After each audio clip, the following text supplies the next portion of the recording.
Hello. हाँ फूफा जी गोड़ धरतानी। अरे हम तूती पर से बोलतानी। 3 दिन से रउआ के फोन धरावतानी है फूफा जी। अरे रउआ का फोन लगता ना रहला, पता नहीं कहाँ धैले रहनी है। अब बेटा के ब्याह तय करतानी ना। एक बात बता ना ना ना ना एक बात सुन लो फूफा जी, ब्याह से 25 दिन पहले हमरा दुआरी पर आके कुल संभारे के बाद एदा पारी हम कुछ ना सुने बता देता नहीं। हाँ अरे बहुते बड़का घर है फूफा जी, लड़कियों खूब सुंदर भी है। ना ना ना ना हम कुछ नहीं के सुनल चाहत। के गोपाल के बाबूजी और खटिया उन चतारन जनतन से। और सारा इतिहास भूगोल बताइबू फोन पर। और तेरे फूफा जी का फोन है। बतावा। देखा तेरे ना फूफा जी, देख ऐसे ही बस यह सहूर है। अरे ऐसे कैसे का कहीं ब्याह ऐसे थोड़े ना होला। पहले ना बात होई, चीट होई, तब ना ब्याह तय होई। ऐसे तय थोड़े ना हो जाई। हमारा लड़का तो लाखों में खइया बा। वैसे वो लोग ना बहुत बढ़िया लोग बा, बहुत बड़का घर है। हमहू बता देली हमारो बेटवा लाखों में एक है। हाँ अभी देता नहीं ली बतिया ली उनका से। हाँ ये जवानी हाँ देता नहीं बतिया ली। सब इतिहास भूगोल तक बताए दिले बाड़बू। अब का बाकी बाजे हम बतियाई। आय जोन तुमसे रुआ पे ये सौरव के निकना लगला। यही सौरवा पर 3 दिन से रुआ से हम बात नहीं करत। जाई हमसे बोलत मत, बता देता नहीं तो मांगे लगल है हमरा। सुन ले फूफा। आय अरे बकलोल बेहरारू के हम का समझाई। अरे अबले कुछ भी तय ना भइल बा। आय और हफ्ता भर से पहले ही सबके नोता देतिया। गोपाल से आज बात भइल रहे, देखी कंपनी का कहतिया छुट्टी खातिर। आप कितने दिन के लिए जाना चाहते हैं? सर प्रॉब्ली 15 days। ओके ठीक है, आप एप्लीकेशन लेटर मुझे मेल कर दीजिएगा। ठीक है okay thank you sir. Okay best of luck. Thank you.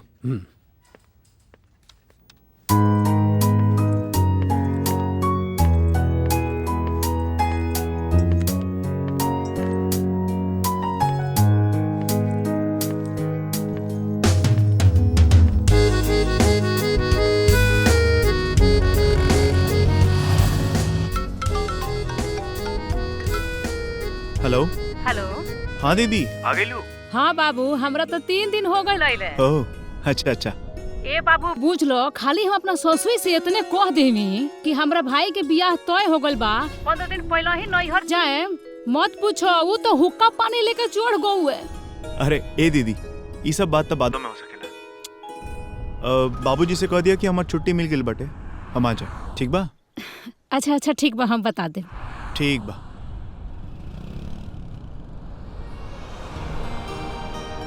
जरा 1 मिनट रुको।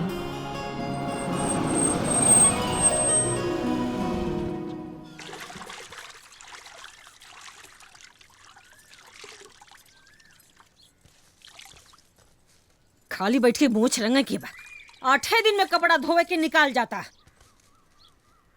सुनी हमहू देखते बाड़ी जौन तौन से।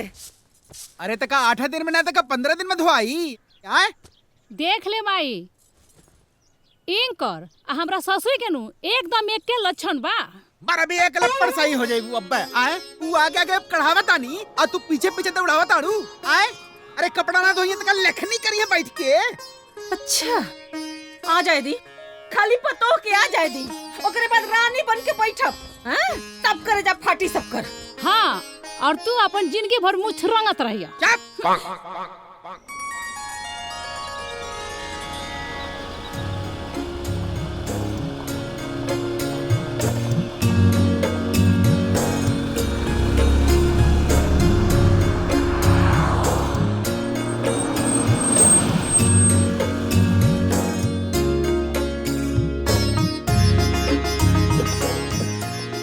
अरे गोपाल बेटा। गोपाल अरे हमार बच्चे गोड़ लागन बाबूजी। कैसन बड़ा ठीक बड़ा ना। ठीक। अरे हमार बेटा। ठीक बा बाबूजी। अरे प्यार बातों में बरसाले खतरा लागे से हमार लइका थकल हारा लाइल बा। चल बेटा अंदर चल। 1 मिनट समनवा तनी। अरे तू अरे सामान हम लेके लेके आ। आवत नहीं, तू चल आराम कर। बढ़िया खाई का बनौले बनी। हम ठीक बनी। अरे बचवा तो के देख के हमार जीव जुड़ा गया। और बस बस माई। खो चुपचाप। अरे माई पेट भर गइल बा। आ खा ना सुख के आठी तो हो गई बड़ा। अरे बचपन में 8 गो रोटी में नून तेल पोत के पुपही बना के खा जात रहले ह। जौन तुम से का भइल तोरा के? अरे तू तो जवानी में 8 गो रोटी माठा में सान के खा जाते रहलू है, अब कहे ना खींचलू। जौन तुम से ना रउवे की नजर लगौले से हमर खायल छीटल बता देता नी। हां आजादी हमरा पतो के दर्शन दुर्लभ हो जाई, दर्शन बता देता नी। और मैं इनकर यार हमन के ठीक ना लगला रे। चल रे आओ। बताओ मई कल बुढ़िया का फोन कई नी कोहनी की तनी पैसा भेजवा दी भौजाई के देखे जाए बा, खाली हाथ कैसे जाए? तो कहतिया का 2000 रुपया लेकर ना गई तो कर खर्चा होई में से। अरे भाई वो तो हम रखल ही बानी चोरा के, सोच रही है कि यही बहाने 2-4 हजार और झीट ली। बाप रे वो तो लगुए हिसाब गिनवावे। जवन तवन से तनी धीर धर। आवे ती पतो या के तोहरे सास का इलाज तोरे घरवा में हम घूस के कर। सही कहत रे। चढ़बी चढ़ल बाउन के। ओहो 10 बजे ले खाली दांता रगड़ाई कि कुछ नाश्ता पानी भेटाई? अरे तक कौन कहीं के रवा रोज टाइम पर खा के कुतुब मीनार ढके लिया मैंने हैं? एक दिन ना खाए तो दोबारा नहीं खे जा जाई काम बाटे बनाई तो भेटा जाई। जबानी खाली के की आते रहना हर काम में बाधा डाल दी। ले खुला कर माई। बाबूजी का लड़की देखे जाए बा, हमरा लगे एको गो नया साड़ी नोई के का पहन के जाए? अरे बक्सा में मारे कपड़ा रखल बा, कोनो साड़ी पहन के चल जाइए। अरे वो तो सब पहन चुकल बानी, उहे साड़ी पहन के जाए। दोबारा ना पहन सकेले? ना पहने, नया साड़ी चाहिए। नया साड़ी चाहिए। लाट ए साहब जी नहीं है। सुनी हाइल एकरा के प्रेस कर ले, इहा बहन के जाए के बाऊ। हां प्रेस? हम प्रेस करब? माने कि हम कपड़ो धोई और प्रेसो करके दे जोन तन से हैं? प्रेस कर ले नहीं तो चुंगुल्ला बहन के जाए के पड़ी। ऐसे कैसे चल जाई? हम आप लोग खातिर बढ़िया बढ़िया कपड़ा कीन ले बनी।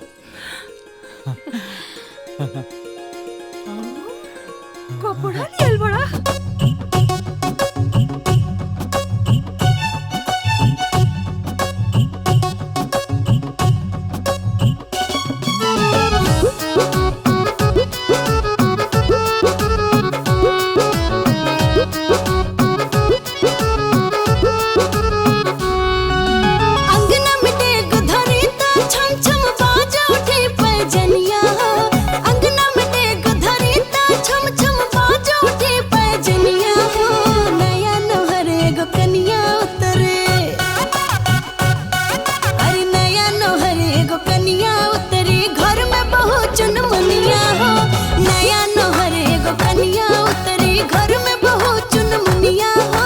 राजकुंवर बन के बेटा मोर जाई जब ससुररिया हो, राजकुंवर बन के बेटा मोर जाई जब ससुररिया हो। मुझका के टाइट समधी बना, अरे मुझका के टाइट समधी बनब बान्हब ऊंच पगरिया हो। मुझका के टाइट समधी बनब बान्हब ऊंच पगरिया हो।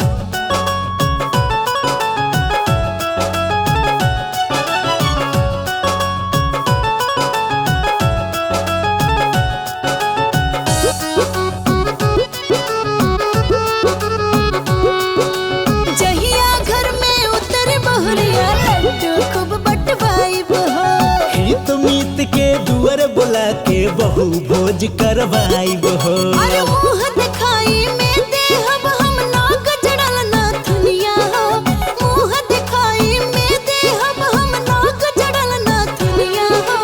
नया नोहरे गो कनिया उतरे, अरे नया नोहरे गो कनिया उतरी घर में बहुत चुनमुनिया। नया नोहरे गो कनिया उतरी घर में बहुत चुनमुनिया।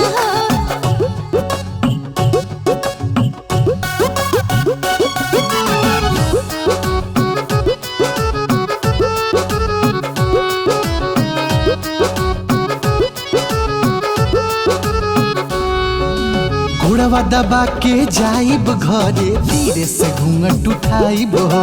अखिया मिला के प्यारी बतिया दुल्हन से बतियाइब हो। प्यार करे में उनके संगवा कहते हब भोर हरिया हो।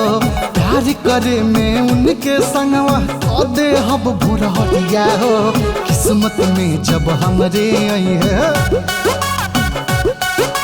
किस्मत में जब हमरे आई है अंगना के अजुरिया हो किस्मत में जब हमरे आई है अंगना के अजुरिया हो नया नोहर एगो कनिया उतरी घर में बहू चुनमुनिया हो मुझका के टाइट समधी बानब बांधब ऊंच पगरिया हो गोपाल कहाँ बा?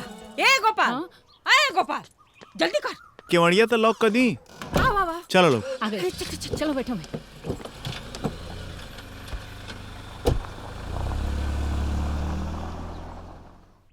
हावे में तो कोनो तकलीफ नहीं के भइल ना? अरे ना एकदम सीधा रास्ता रहल।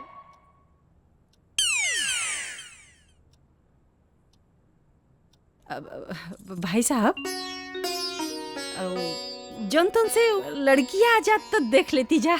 हाँ काहे नहीं। अरे पिंकी के माई जी तनी पिंकी के बुलावा। हाँ, पिंकी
बहुत सुंदर बिया।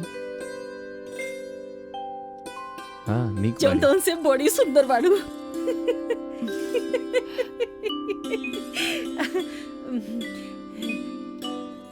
ऐसे गंदिया होते। दा होते। अब पैसो।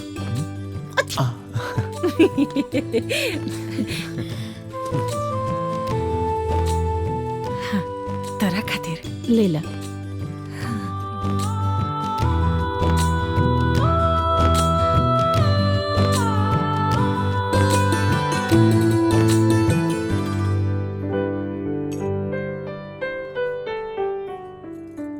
माई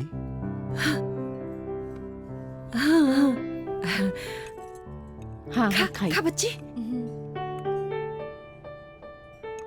बढ़िया। देखिए हऊ है एगो बिटिया बाड़ी। अच्छा अच्छा। हऊ हमार दामाद। हाँ आई दोनों जने के बीच में हई है एगो सार बाड़े। हमरे गौवा में निरंजन बाबू का दमदा अपने सारे के बराती में जब गए ना हाँ तो ओके जनतन से माड़ भात खियौनी अंगूठी मिलल रहे।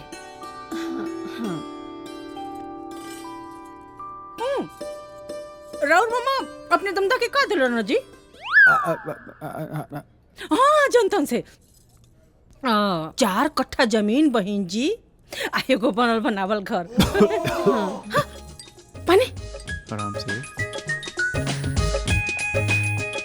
इतना है ना बहन जी, हमार समझी इनकर बाबूजी अंगना में आई ना और तो एकदम अनठान तो ठान देना कहे कि बिना कुछ ले खोल बना करा अब यहाँ के मनावत मनावत थक गई ना, माने के तैयार है नइखे। हमहू सोच लेहनी भाई ये नहू का श्रद्धा पूरा होके के चाहिए कि ना चाहिए। अब बस जौन तौन से हमहू ना ही सोचनी, टप्प से नटई में से सोने का सिकड़ी निकाल के जाके मड़वा में उनकी पहिराई है तो देनी। बहुत बढ़िया बहुत बढ़िया। और सुनी, अरे हमर माई तो हमरा सास के झांपी खोलावनी सोना का कंगन देले रहे। कहा न बहन जी, इकलौती लेके जब रहे नहीं तब लेन देन तर लगल रहेला। अब जनतन से भाई साहब, अब चाहे वो बिटिया के श्रद्धा होखे, दामाद का होखे, गांव गिराव का होखे, चाहे हितनाथ का होखे, हो कि नहीं? सही कहली, सही कहली। बस बस बस भाई साहब, आप खाली इतने का विशेष ध्यान रखो, बाकी जनतन से कहीं कहीं रवा निफिकिर रही, राहुल श्रद्धा में कोई कमी ना रही। रउआ के ही नइखे लागत कि पिंकी वहाँ एडजस्ट ना कर पाई? लड़का में कोनो कमी बा? फर्स्ट क्लास लड़का बा, अच्छा खासा बैंक के नौकरी बा, तो हार बिटिया के जोड़ी ओकरा साथे बहुत अच्छा लागी। ना ना, हमार मतलब कामिनी से। अरे मैडम, शादी के बाद लड़की अपना हस्बैंड के साथे रही, फिर समस्या कोना चीज के आई? हमनी के बिटिया बहुत सुखी रही और खुश रही। अरे जवन तवन से बहिनी बुझी उ ताजमहल रहा हो। अच्छा। अरे जाने तारू, हरियर तरकारी, उज्जर तरकारी, आ पियर तरकारी। अरे हम तो इहो ना बुझ पाई का खाई आ का छोड़ी, आ जवन भेटल तन खाइए गईली हो। जाना ना कि हम तो ठा से गोही देली होई जा कि ए गौवा में जौन बड़का बड़का जाना बाड़ा ना, ओनहु के ऐसन समधियान ना होई जैसन हमरा के समधियान मिलल बा। ए सुगंती, हाँ माई। अरे चाहवा लेके आओ तू। अरे छाना तानी। अरे बहनी जब लेके आवतिया तो सुना लोगन, बतियावा लगा तो 3 दिन लगी। हाँ। और वह कहा तानी ना बहन, हाँ। कि हमार किस्मत में ना भगवान भगवती एक कीचड़ में हमार बेटा के रूप में कमल खिलौले बाड़ा, तबे ना रमझला लगल बाजी कुल। आए बस यही एगो लालसा बन कि हमार पतो हो आ जास, आए अपन जिम्मेदारी संभाल लेस, आ ओकरे बाद ना बुढ़ऊ के लेके खाली तीर्थ पर याग न करे के रही जनतन से। ला चाची चाय पियो। चाय पी चाय ले जीती रहा। नमकीनिया लिया रली चुगवा रतिया खिले गल तना बड़ बड़ मुसरा बनी घरे में, और ले जाके काट के खा गल, हमके ले जो काट के खा। अरे बबनी बड़ा दुबरा गइल बाड़ू। अरे चाची, हम अपना सास के खोबासना के मारे नु सूख के आठी हो गइल बानी। जब देखो तब हाय बेटी करत रहेले। अरे पतो लागेले कि ओकर दुश्मन हियो।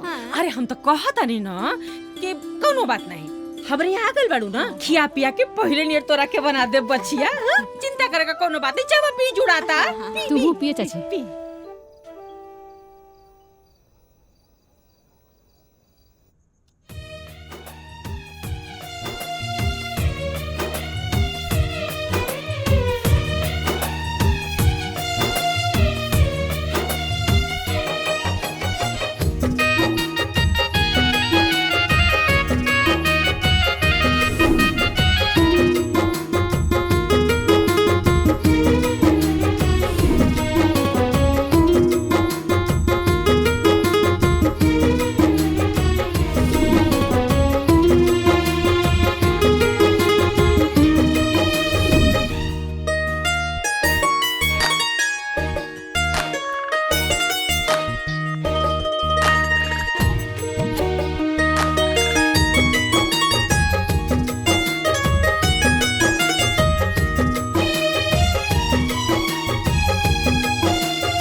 रात की 12 बजे। इतना रात के बिजी बा? देखती हूँ कैसे नहीं बात करेंगे, बार बार फोन करके डिस्टर्ब करूंगी, बात ही नहीं करने दूंगी। हेलो, इतनी रात को किससे बात कर रहे थे? मैं भी आपसे यही पूछना चाह रहा था कि इतनी रात को आप किससे बात कर रही थी? मतलब कि मैं आपको कॉल कर रहा था और आपका फोन बिजी आ रहा था। ओह गॉड, हम दोनों एक दूसरे को ही फोन लगा रहे थे। अच्छा, मैं आपसे अकेले में मिलना चाह रहा था। कल शाम को 4 बजे आप दुर्गा माँ के मंदिर में मिलेंगे मुझसे? नहीं नहीं, मैं नहीं मिल सकती। क्यों? शादी से पहले मैं नहीं मिल सकती। लेकिन सॉरी।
मैंने आपसे बोला था ना कि मैं नहीं आऊंगी, आप क्यों आ गए? जब आपने बोला था कि आप नहीं आओगी, तो आप क्यों आ गए?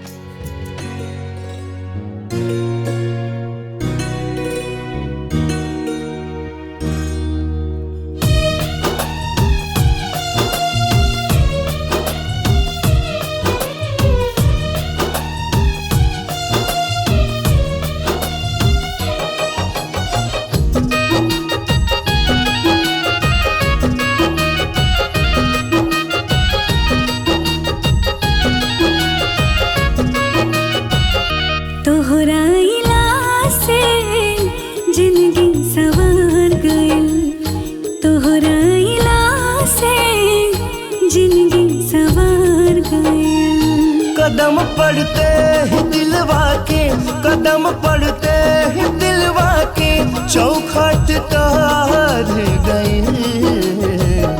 तोहरा अहिला से जिंदगी सवार गई। तोहरा अहिला से जिंदगी सवार गई।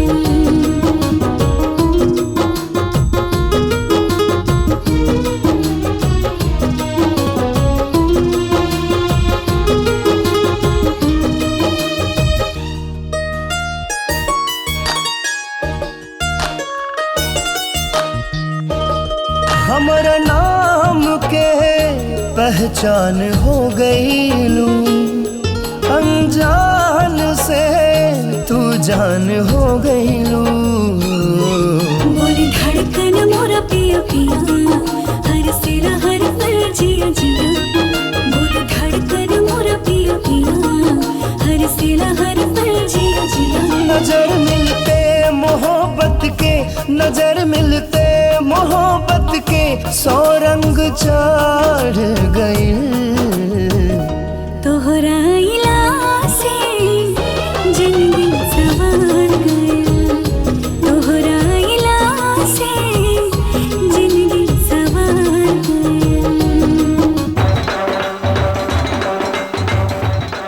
बारात आ गई। हट हट।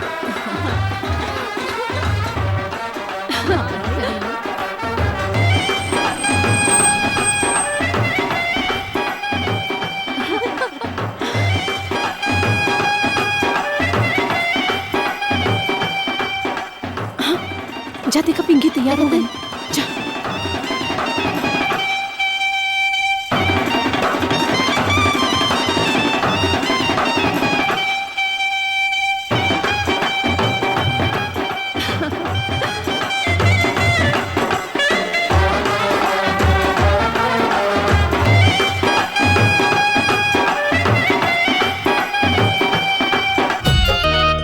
नजर आवेला जहाँ तक जाए नजर, तो तोहरा बिना अब ता न होई गुजर।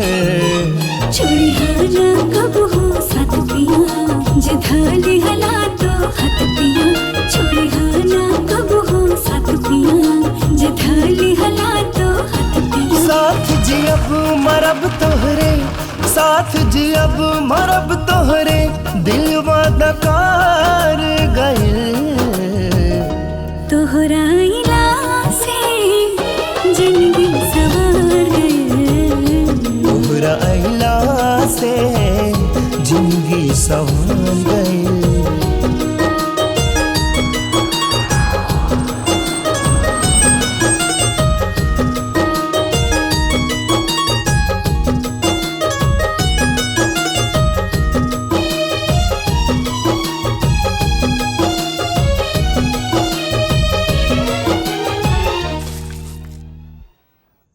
पिंकी, आज से हम अपने जीवन की नई शुरुआत कर रहे हैं, इसलिए मैं तुमसे आज एक बहुत जरूरी बात करना चाहता हूं।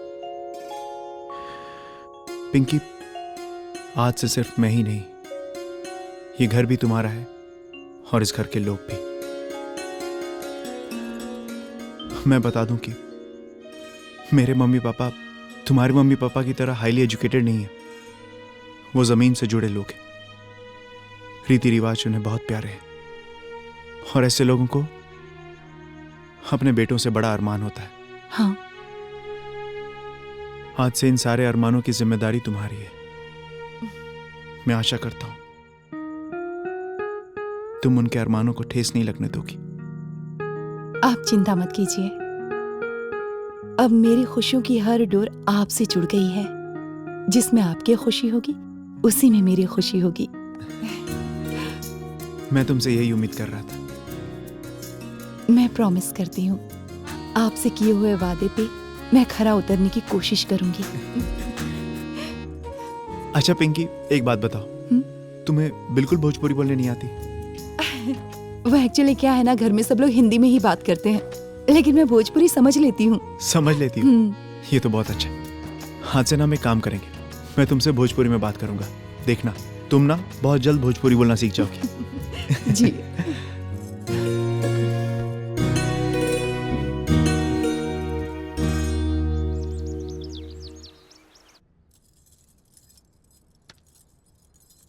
ए बेटा, हाँ मई, हाउ टेंट वाले का पैसा बा?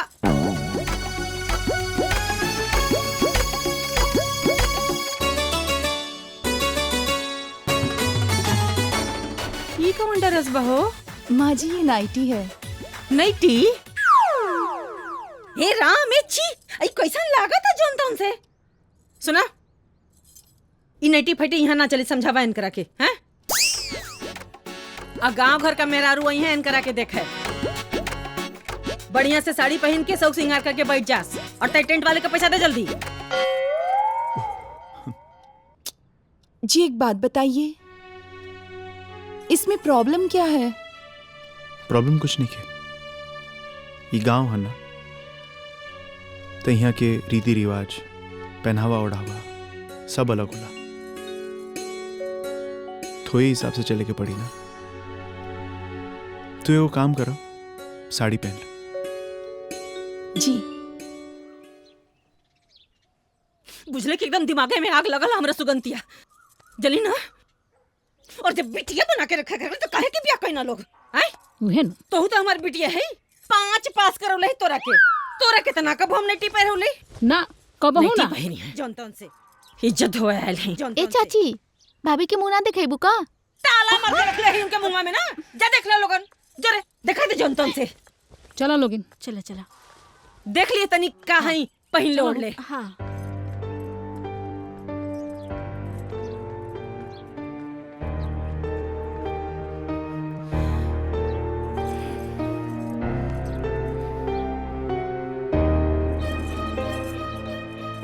जे वाला ते बोरा है या वाला।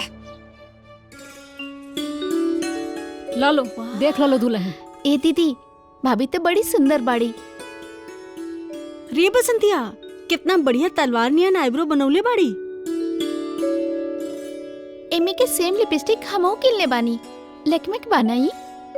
ए जनतन से यहाँ लोगन दुल्ही देखे आयल हो कि लिपस्टिक देखे आयल हो? आए देख ना माई ई बसंतिया, अरे एकरा भौजी के जब हम देखे गए रहनी पूरा 15 रुपया मुंह देखलाई देले रहनी, और ये तो फिर ये हाथे आगल भी देखे। तो भौजी का मुंह तो कोनो जरूरत नहीं है दिखावे के। आए फोकट पे लोगन मुंह देखायल बड़ू हो? आए सबका घरे मुंह दिखाई देले बनी, ऐसे ही मुंह ना देखे दे। हां चल निकालो। चल रे, ना दिखाइए तो ना दिखाए। हाँ जा जा लो, जब आट जाई तो लेके आई है। अब बताई बाबूजी, बियाह के 1 महीना पहले से इज्जत धारणा देले बाड़ी हैं, अब तो बियाहो बीत गई। घरे जाके कहतनी तो कह तरीका कि रोरा माई के मुंह देखल नहीं चाहत हम। ए बाबू सुना, हाँ इहो अपने माइया पे गइल बिया। जात रहनी 7 दिन खातिर और आवत रहनी 7 महीना बाद। जनतन से के कर शिकायत करतनी जी? हमार हिम्मत बा तो हर शिकायत करी। हाँ। देखने माई ई दोनों जना मिल के हमरा के यहाँ से भगावे के चक्कर में लागल बालो। अरे के कर हिम्मत हो कलो हमरा बेटी के यहाँ से भगावे का? वो हमारा बेटी के जनतन से। बताओ ना माई, तोनी भर चलता इन तो लागत है हमार हाथ और गोड़ झिनझिना है, और यहाँ के बानी यहाँ के तो हमरा खातिर कोनो माया नहीं है। जब देखो तब हाय माय करत रहिले। जनतन से कोनो नौकरानी नहीं के भेजले रवा के घरे? हां ओकरा घर दुआर नहीं के का? और 20 साल से रानी बना के रखले रहनी ना। जाई हमार बेटी जा। मुंह का देखा ताड़ा, फैसला हो गई। लेकिन सुनी ना, वैसे भी ना हम ऐसा ना घर के बेटी है ना बबुआ कि जहाँ दमादन कभी कुटाई होला। विश्वास देखे तो पूछ रही अपने ससुर से। नहीं मैं पूछे कौन बात बा, तो ठीक बा 15 दिन बाद हम आमीन का के ले जाए खतर। अब वैसे भी ना बाबू, नहीं भौजाई आइल बिया, बढ़िया बनाई खियाई तो देह सिहराई है ना, ओकरा बाद हम विदाई फाइनल कर देब। और वैसे भी हमार पतो काल चूल छुए वाली बिया। अब ताकत का बानी जाई, बैग उठाई जा।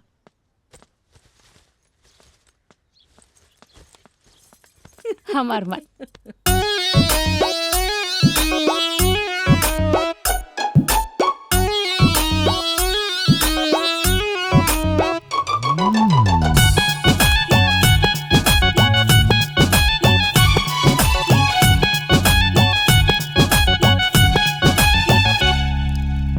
भर गइल घर हमार, पहले रहे जे खाली, मनया गरात बाटे भैनी पतो हवाली। भर गइल घर हमार, पहले रहे जे खाली, मनया गरात बाटे भैनी पतो हवाली। चूल्हा छेकाई के आइल शुभ दिन, आज पूरी रसिया बनई है दुल्हन, आज पूरी रसिया बनई है दुल्हन।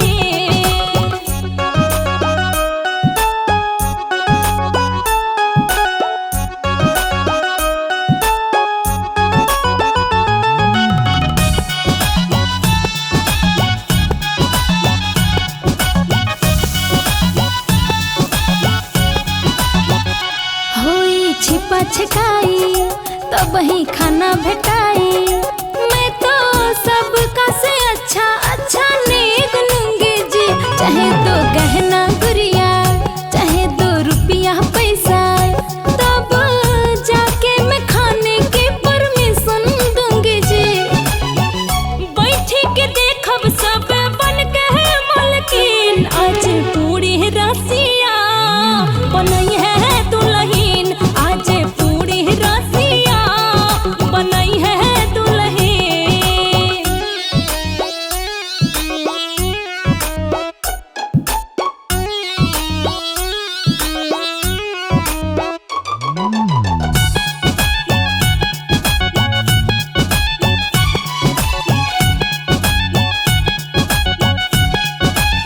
भोजन का स्वाद लीजिए, फिर तब मुझको दीजिए।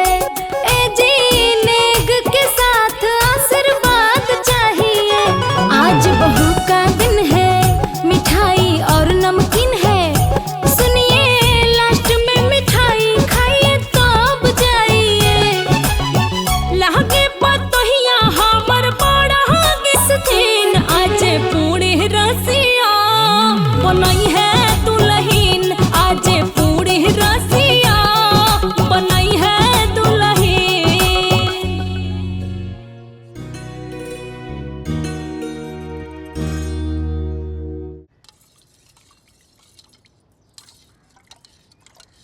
तू नाराज काहे बाड़ू?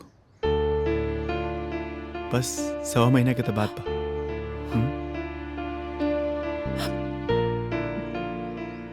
एक लड़की जब पहली बार अपने ससुराल में आती है तो उसके पति से ज्यादा क्लोज उसके कोई नहीं होता है, और वो पति मात्र 4 दिन के बाद ही उस पत्नी को छोड़कर परदेश चला जाए तो उस पत्नी को कितना अकेलापन लगेगा जी।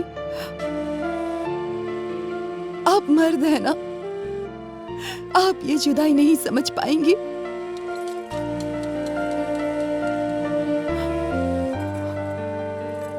हम ना समझे,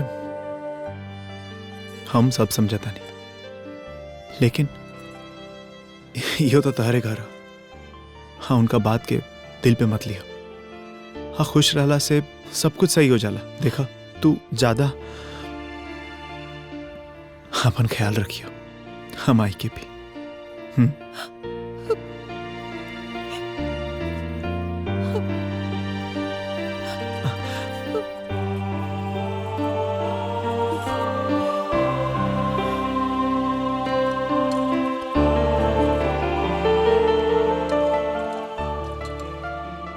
अपना ख्याल रखना।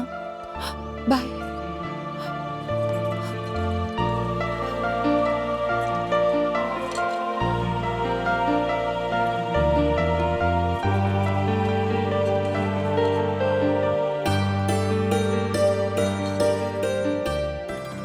चलते नहीं। खुश रहा, अपन ख्याल रखिया। तू अपन ख्याल रखिए मैं। चलते नहीं दीदी। खुश रहा।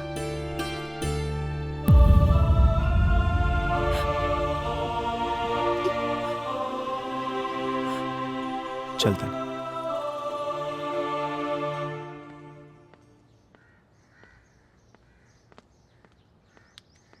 चलते नहीं बाबूजी।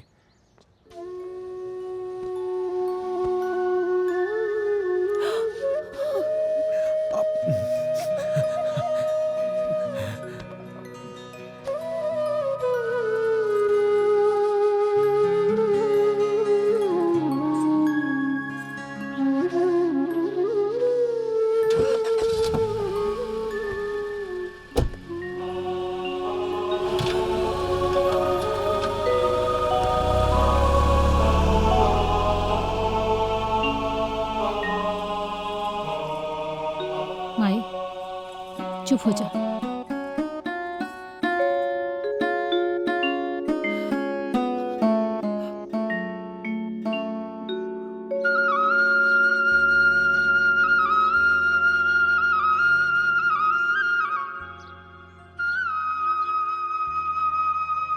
बाप रे, हमार कपार बथता,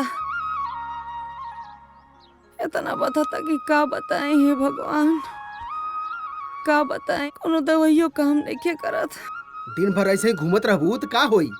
ज्यादा चिल्लाई मत। ए सुगंतिया, तनी चाय बना के लिया। का जाने काहे कपड़ा बहुते दुखाता, तनी चाय पी ली तो का जाने आराम मिल जाए।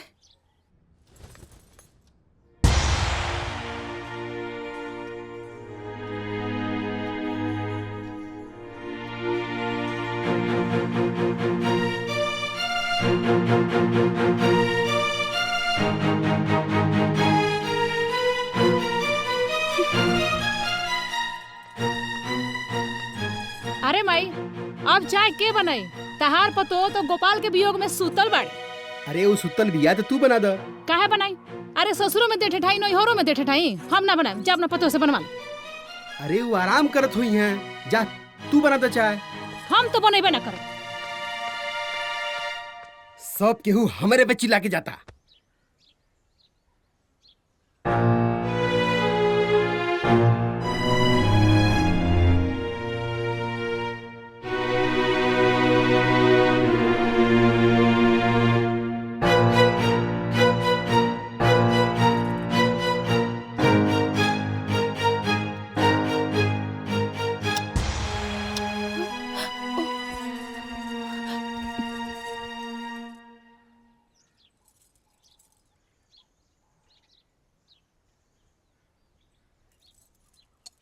पहले पी लेती फिर करिया करती जौन तो से बात।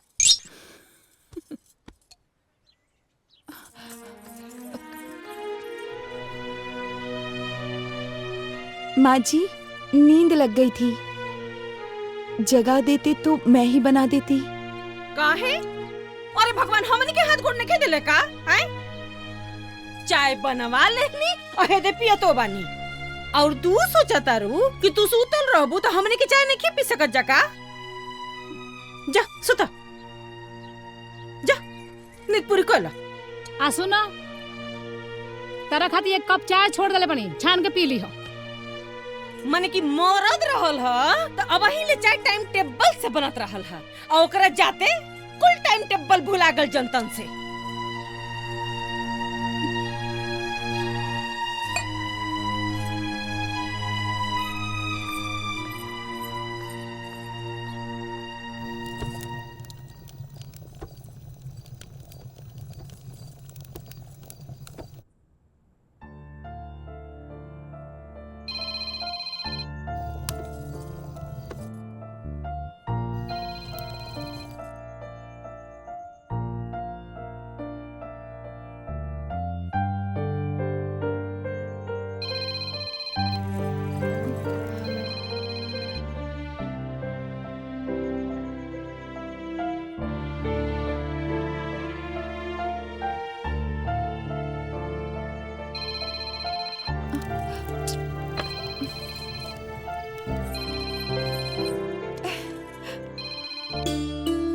नमस्ते जी। नमस्ते, कैसन बाड़ू? जब से आप गए हो ऐसा लगता है मेरा कुछ गुम हो गया है, किसी चीज में मन ही नहीं लगता। मन तो हमरो नहीं लागत, पर का कइल जाओ।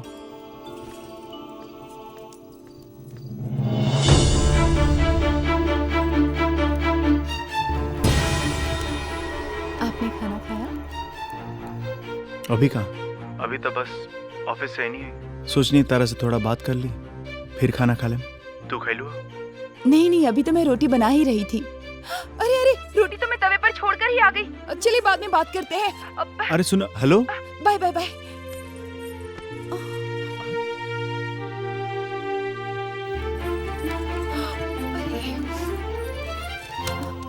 माँ जी हटिए, मैं बनाती हूँ। ना ना तू जा, हम बना ले। जा जा आराम कर।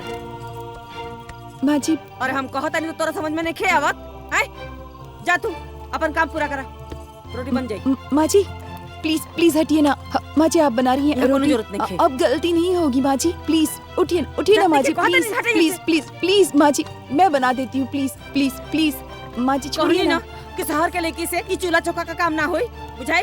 जा आराम करा, जा खाना बनावल हमार काम बा।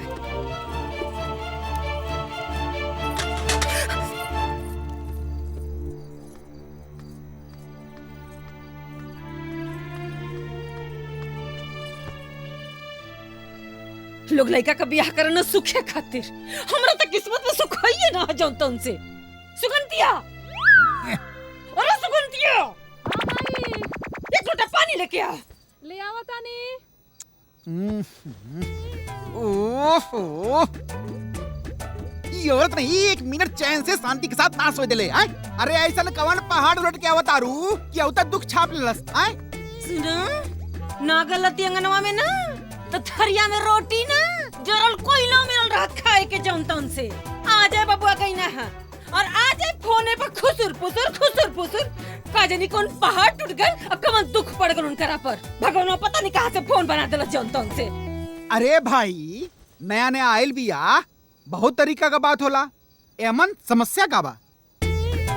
एगो हमरो के फोन खरीद के दे दी ना, रउआ के अंगनवा में बैठ के दिन भर हमहू बतियाई, फिर कुछो बोना चाहे बिगड़े जौन तौन से। जौने बेरा बतियावे के रहे तौने बेरा तो जाके वो फोन में जाके सुत जात रहलू है। हमार दिमाग नहीं खे पगलायल कि तो है फोन खरीद के दे देई। जान तरमाई आज हमरो ससुई के फोन आई रहल, कहतिया का कि 6 महीना छोड़ देबक बा तो अब तोर गर्मी शांत होई। अब बताओ माई। चुप रह, एकरा में अपन का होती है, कोई अपन का शुरू कर देलस। दबानी सही कहल बा, जैसन पिसान वैसन रोटी और जैसन महतारी वैसन बेटी।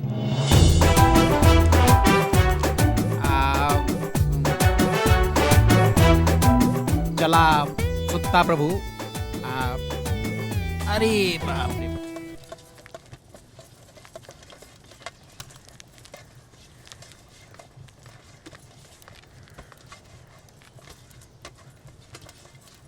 का हो है तो ना रियू रियू के बर्तन धोवाई तो किरिन ना डूब जाई। हैं? अरे नया नोचर बिटिया पतो के फुन फुन काम करके धो देवे के होला। तनी हालिया लिया चलावा। तोहरे नियर रहली ना बच्चिया तो किरिन उगे से पहले घर बर्तन चूल्हा चौका खाना पीना कुल को के खिया पिया के एकदम निश्चिंत। अरे आजकल के बेटियन पतो हन के तो हमरे स्टाइल है ने कैसे समझ में आवा। अरे मोरी भाई, अरे बाप रे बाप, अरे बाप रे, अरे बाप रे बाप, अरे माँ जी, अरे बाप रे बाप, का हो? तोरा के यो नखे पता कि है करे के बिना लेबर ले आके बना रखल जाला? वो माँ जी मैं भूल गई थी। अच्छा, खाए कितना भूललू जंतुन से? आ एकरा के भुला गेलू? वो क्या है ना माँ जी, हमारे यहाँ तो ऐसे ही गैस पे चढ़ाया जाता है। गैस वाली बाड़ू ये बच्चिया जंतुन से, हैं? अरे भाई, जब वो चूल्हे पे नईखे बनावे जाना तो गैसे पे बनावे दा। आगे नहीं पछले वे। हम कोनो बाड़ बानी? आए? हमरा खेती बाड़ी नहीं खे? बोली? है जो लौना लकड़ी रखल बा ओकर का करी? अपना देही में आग लगाई के रुआ के टाइम में लटकाई। का करी बोली? जब देखा तब पछले वे आ जाना।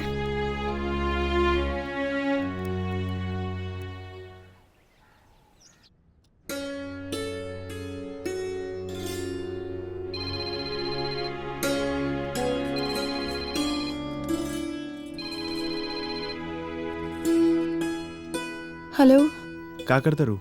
घर का काम और आपको याद करने के अलावा और दूसरा क्या काम है मेरे पास? आप क्या कर रहे हो? हम ऑफिस। अच्छा, कब आएंगे? अरे अभी तो कुछ दिन भइल बाइला। ऐसा लगता है कि बरसों हो गए आपको गए हुए। अच्छा, माई बाबूजी के का हाल चाल बा? कहाँ बालो? शायद बाहर होंगे। ओ, और खाना खैलू? अभी तक नहीं। का? अभी तक खाना ना खैलू? जा तू पहले खाना खा, बाद में बात हुई। सुनिए ना, थोड़ी देर और बात कीजिए ना प्लीज। ना ना ना, पहले जाके तू खाना खा। सुनिए प्लीज प्लीज। नो नो, पहले जाके खाना खा, बाद में बात हुई, ठीक बा? ओके।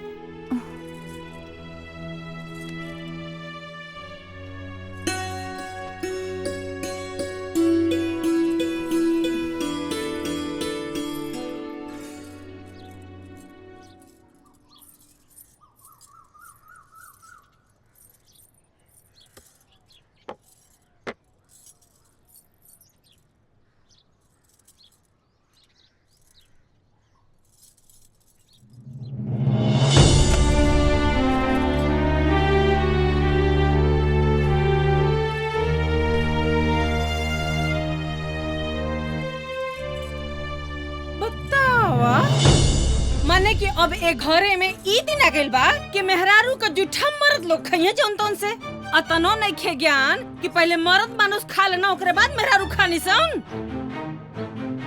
बताओ माई, हम अपना ससुरा में पानी पीकर रह जाइली, लेकिन अपन ससुर आ तोरा दामाद के खाए से पहले आज तक ले नहीं खइले। बिटिया तो ई संस्कार के बात होला ना। हम तोरा के ऐसा संस्कार देले जो तू ऐसा काम करेलू। एकर माई बाप के ऐसा संस्कार देले हुआ ऐसे ऐसा काम करतिया ना। हमरा के तो लगत ना कि एकर मतरियो बपवा ऐसा ने बना जंतन से। माँ जी, गलती हो गई मुझसे। इसमें मेरे माँ बाप को घसीटने की क्या जरूरत है? हमारे यहाँ जब जिसको भूख लगती है वो खा लेता है।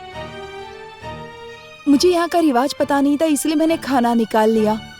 इसमें कौन सा पहाड़ टूट पड़ा माँ जी? पहाड़ टूट गया? करे 4 दिन का कन्या आइल हमरा से जबान लड़ावती। अरे ओए, बात मुंह से कढ़ावल मुश्किल कैले भी आई। मुंह से बोल देली तो जबान सिबिते हमार, सिबिते जबान सिवाई तोरा के। अरे फोन मिला ओकरा के। अच्छा बताओ तनी तोरा के हम धर्माई फोन लगा दे।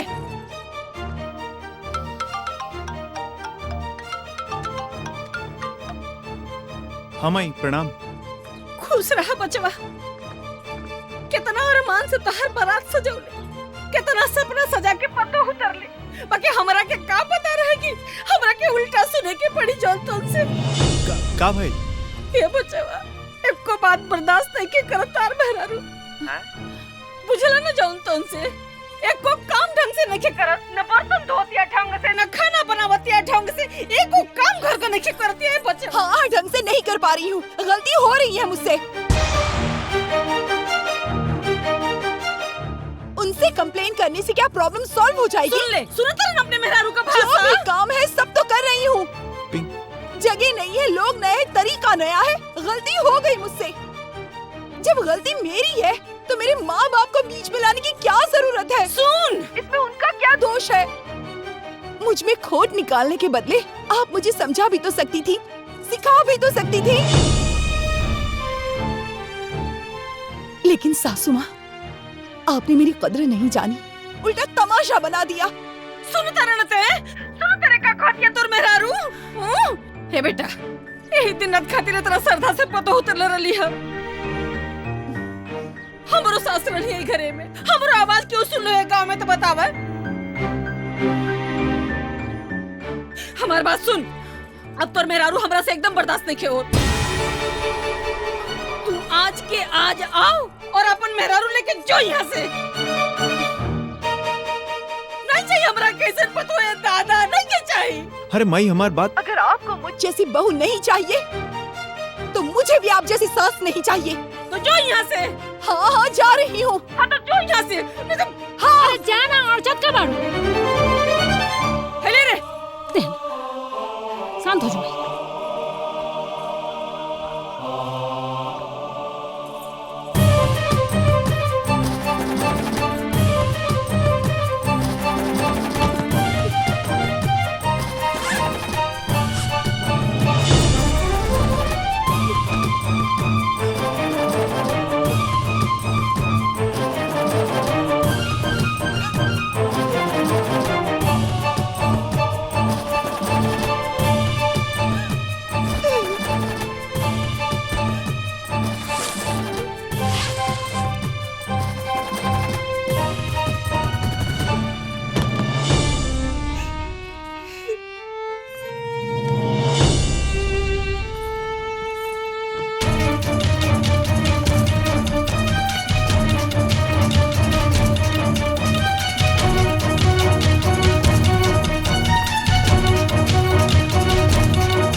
रउआ से तबे कहले रहनी कि हमार बेटी वहाँ एडजस्ट ना कर पाई, बाकी रउआ हमार बात ना सुननी। अरे इतना पैसा खर्च करके शादी कैला के बाद भी ये सब तमाशा अच्छा लगा था का? हमार बेटी आज ले वहाँ तरीका से नहीं खे रहल तो वहाँ कैसे रह ले? अरे रउआ के सोचे के चाहिए कि जौना लेवल में ओकर परवरिश भइल बा वही लेवल में ओकर शादी बियाह करे के चाहिए। अरे नया नया घर बा, थोड़ा बहुत तो शुरुआत में एडजस्ट करे में दिक्कत होला ना। लेकिन बेटी तोरा के ऐसा नहीं आवे के रहे। अरे थोड़ा धीरज रखे के चाहिए, सब कुछ ठीक हो जाला। कैसे ठीक होगा पापा? छोटी छोटी बातों को लेकर बड़ा बड़ा इशू बना देते हैं। ये नहीं पहनना है, वो नहीं पहनना है, ये नहीं करना है, वो नहीं करना है। अब खाओ तब खाओ, ऐसे तो मैं कभी रही ही नहीं। ये क्या मेरा दोष है? कितना एडजस्ट करूं? मैं वहाँ नहीं रह सकती पापा, बस बोल दिया, मैं नहीं रह सकती। अरे बेटा समझे की कोशिश करो बेटा। अरे जौन सच्चाई बा वही कह दिया।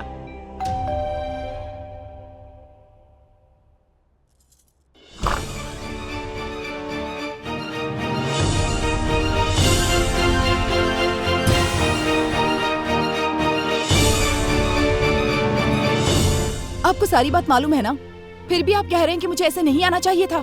बिल्कुल बोले, तू सिर्फ हमार घर छोड़ के नहीं क्यों आई, अपन ससुराल भी छोड़ के आइल बड़ो। आज जब भी कोनो पतो अपन ससुराल छोड़ के आवे ले ना तो सिर्फ शिकायत होला। अच्छा सब गलती मेरी ही है। बात गलती के नहीं की, सोच के बा, दोनों आदमी के समझदारी के बा। यानी सारी समझदारी मुझ में ही होनी चाहिए। पढ़ल लिखल तो तुम्हें बाड़ू पिंकी, जब बात परिवार के प्रतिष्ठा के होला ना, तो ये सब मन मुटाव, ई वाद विवाद, ई सब से रिश्ता खाली बिगड़ेला। आ परिवार के समेटे के जिम्मेदारी तो तोहरे रहे ना, भुला गेलू? बेटी,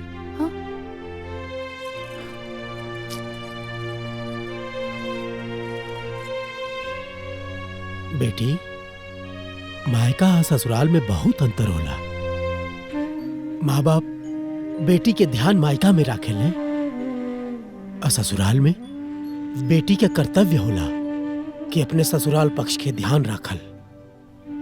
ई कौनो 60 साल का बुढ़िया नइखे कि जाते जाते सारा ज्ञान मिल जाई। त सिखौले का बाड़ू, तहरा के पता नइखे रहे कि हमार बेटी एक दिन केहू के घरे के बहू बनी। पापा, ये सब बात के अब कोनो फायदा नहीं के। अगर हम इनकर पति बनी तो हम अपना माँ बाप के बेटा भी बनी। वो लोग भी हमारी जिम्मेदारी बाटे। अगर ही हमार पत्नी बाड़ी तो हमार जौन भी जिम्मेदारी बा, ओकर आधा बोझ उठावे के जिम्मेदारी इनकर बा। अपना जिम्मेदारी से भागल कोनो समस्या के समाधान ना होला। सही बात बा बेटा। बेटी अगर अपने मायका के दुलारी होले तो अपने ससुराल के जिम्मेदारी भी होले। आप सही कह रहे हैं पापा, लेकिन पहल तो दोनों तरफ से होनी चाहिए ना। मैं अकेले ही कितना मैनेज करूं? बात मैनेज करे के नहीं के, ई कोनो ऑफिस ना हा, घर हा। परिवार जज्बात से चलेला। सास बहू के लड़ाई कोनो नया नहीं के, हर परिवार में होला। लेकिन समझदारी ये में बाटे कि साथ में एक दूसरा के समझ बूझ के रहे के। तो फिर मुझे क्या करना चाहिए?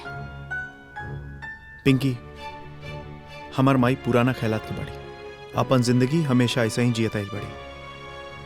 अभी तहार जिम्मेदारी बा, या तो तू उनका ऐसन बन जा, हाँ ना तो उनका के अपना ऐसन बना ला। यह समस्या के हल बा।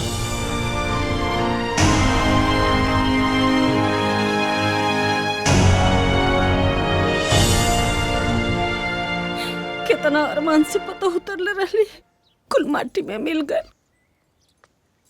का? हाँ, एक मिनट। ए माई, अभी अभी नु सूर्य से चका फोन आरला आ गोपला तो एकदम बाहर से बाहर ससुरारी पहुंच गइल बा। ओकर मोती मराइल बा का रे? जब तो के हमारे पास आवे के चाहे तो ससुरारी पहुंच गइल। उहे तो। अरे हमार करम।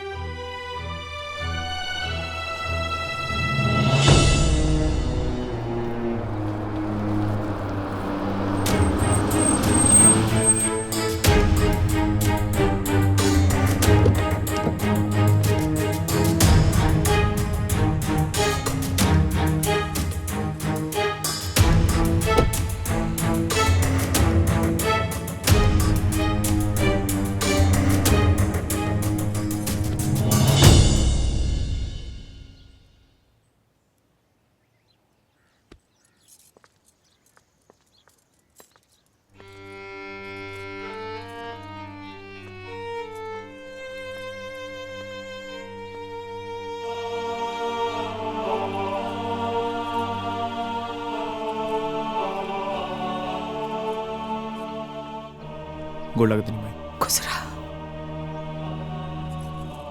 हाँ ठीक है, ठीक है, ठीक है। हे माई, माफ कर देना। तू एक काम कर, कान पकड़ के माफी मांगा।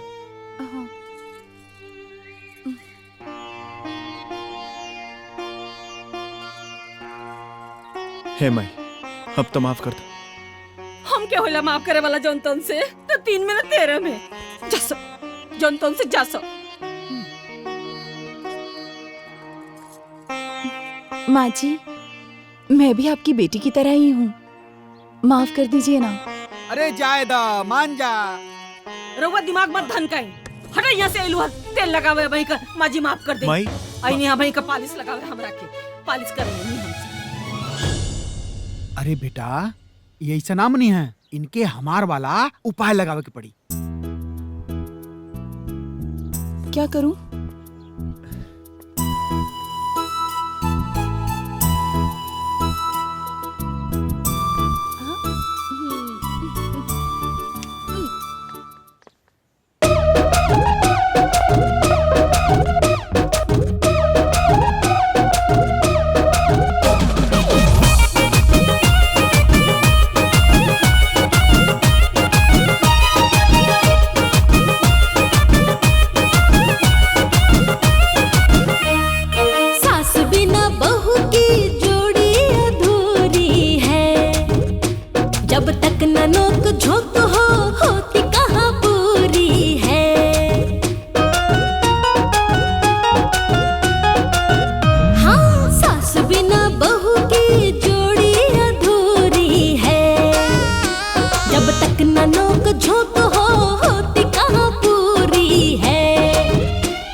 सासू जी।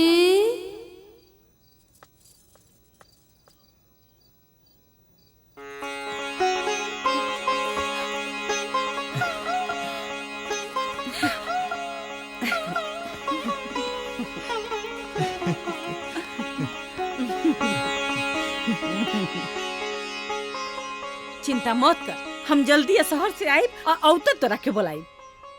हाँ माई, 2-4 दिन बाद चलिए, ढेर दिन मत रहिए गोपाल के लगे। हमरा ससुर में मन न लगे, ते तो हमरा ससुर के रहन जानते बड़े। बुढ़िया, अरे चलो ना, जल्दी लेट होता। अरे जन तो से नहीं की न विदा करता नहीं जी, रुकी तनी। माई आराम से रहिया। हाँ। मजे में अरे रहिया हो गया, बिटिया। चलो। हाँ ख्याल धरिया अपन। ले जाइनू। पड़ा माई जी। खुश रहो, अरे चल खुश चल चल, रहो। अरे चल।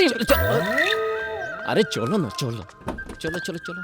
ठीक से रहिए। हाँ, एकदम ठीक से रहिए। हाँ। एकदम ध्यान रखम। चलो, घुसको घुसको घुसको अब तो घुसको अंधेर। घुसको, अंदर घुसको, बैठो। अरे भैया चलो, जल्दी चलो, ले चलो। ख्याल रखिए। माई जल्दी आ जाई है। जल्दी आए।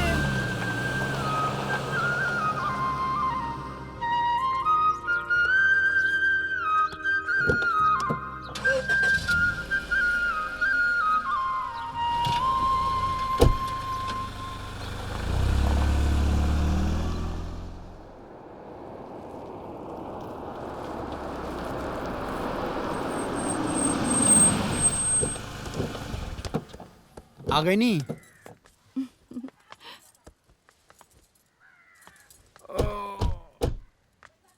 का भेल बाबूजी थागे नहीं का? अरे बेटा हम तो सो गल रहनी। अच्छा है। देख के बाहर आ जेबू, हाथ मुंह फूट जाई।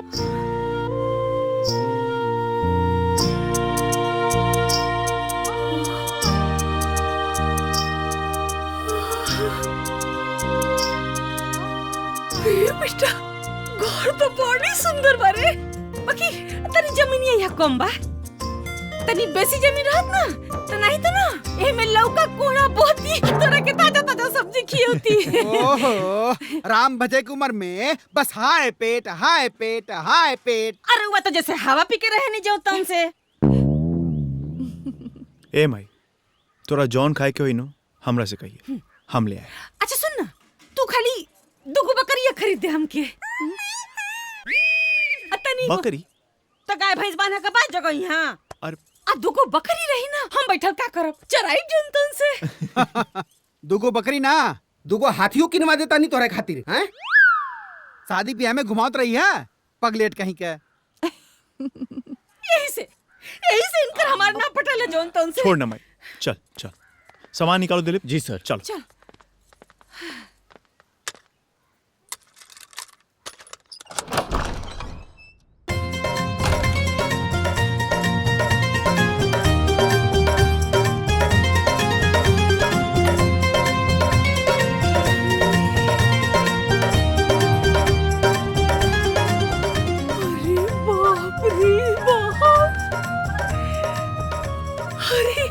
अरे बेटा ई घर की मोहल रे। अरे ऐसन तो हम खाली टीवी में देखले रहली है जंतन से। माई अब हम तारा के तहार कमरा दिखाओ तनी। चल चल। माई ही तोहार कमरा। हाय बाबूजी। अरे वाह कैसा लगा? बहुत अच्छा बेटा। आओ पिंकी हम तोरा के तहार कमरा दिखाओ तनी। ठीक है। गोपाल कमाई साचो गोपाल जैसन लड़का भगवान सबके दे। सच में है ना? हाँ। सपना साकार कर देना वो।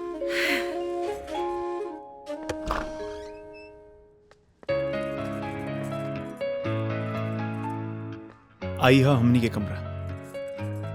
बहुत अच्छा है।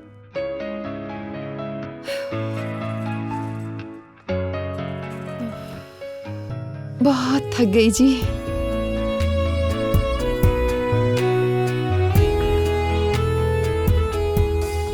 अच्छा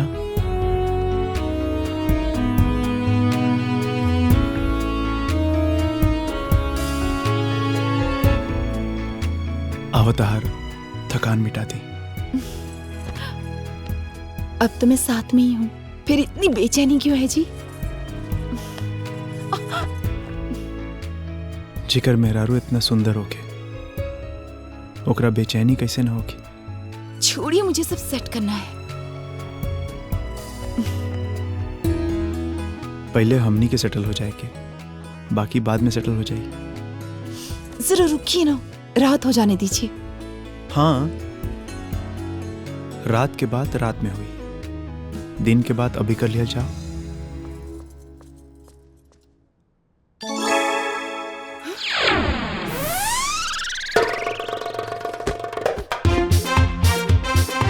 गोपाल, ए बेटा, जल्दी आ बेटा। हाँ माई। अरे जल्दी आ रे।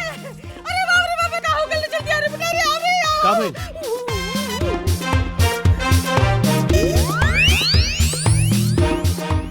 बाबूजी।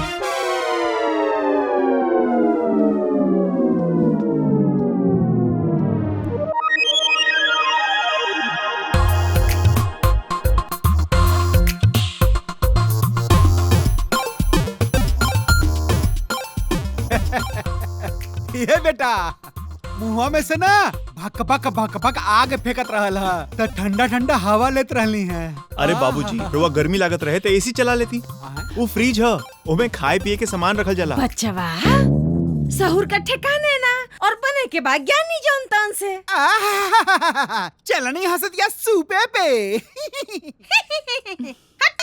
अब जहाँ जाना वजह ना रख मचा के रखा ना।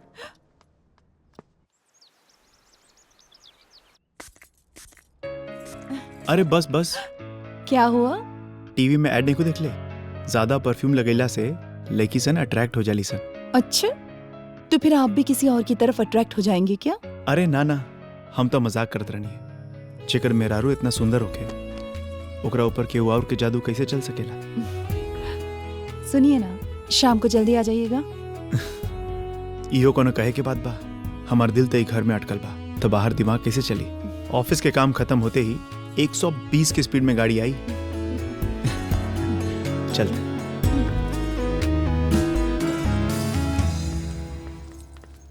तोहरा चानी बा, रोज सवेरे बैठ के ठाट बाट से खींचताड़ू।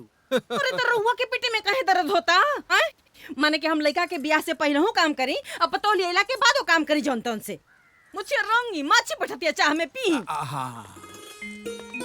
माई हाँ बेटा। चलता नहीं ऑफिस। अच्छा तू अपन ख्याल रखिया और जल्दी घर आइया। हाँ। जा टिफिन देलू हो? जी।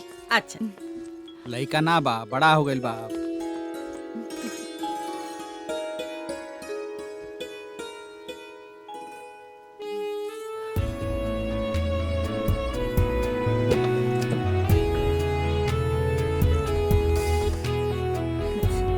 जा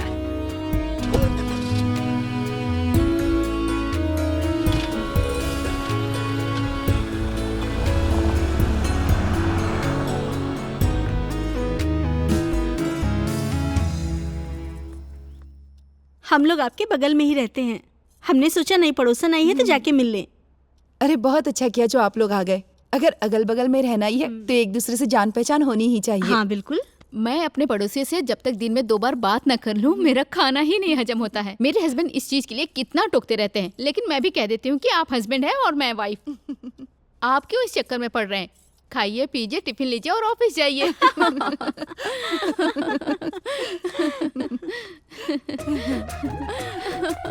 क्या होता हो?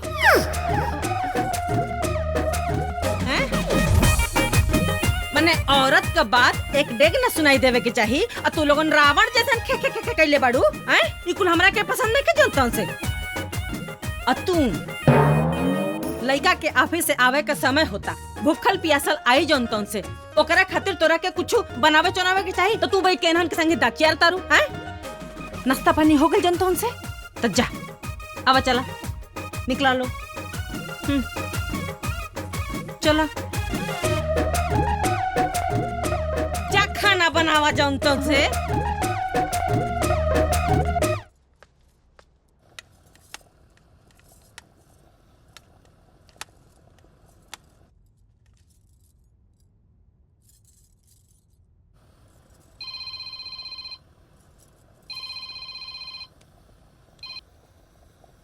हेलो जी मम्मी प्रणाम। खुश रह बिटिया, सब ठीक तो बा ना? हाँ मम्मी सब ठीक है। और समधीन जी कैसन बाड़ीन? वो भी ठीक है।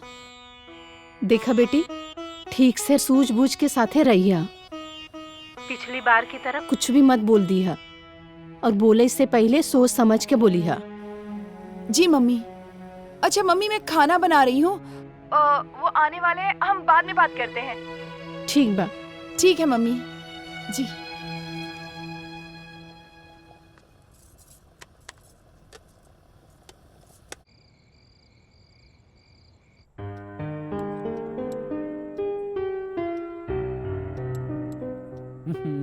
वाह, ये तो खनवा गौआ नियन लगत बा हो। बाबूजी, ये पिंकी के हाथ के कमाल है। माई अपन सारा हुनर उनकरा में झोंक देले बड़ी। तो हर माई, अरे ये बुढ़िया कभी अच्छा खाना बनी बना खैले, तबे की का बना सकेले? क्या जनतन से? का हमरा खातिर कुछ खाता नहीं है? तो हर तारीफ करता नहीं। तो हर माई बहुत अच्छा खाना बनावत रहनी है ऐसे। ए मैं छोड़ ना, आओ ना हमनी संग साथे बैठ के खा ले। अरे नहीं, मेहरारू मर्दन के बराबरी करके ना खानी, खा तू लोगन। अरे माई, ई शहर है, यहाँ ई सब ना सोचे जाला। और उसे का अपन तौर तरीका कोई छोड़ देगा जनतन से? नहीं खा लो। ठीक है पिंकी, जा तू खा ला। नहीं, आप बाबूजी के साथ खा लीजिए, मैं माँ जी के साथ खा लूंगी।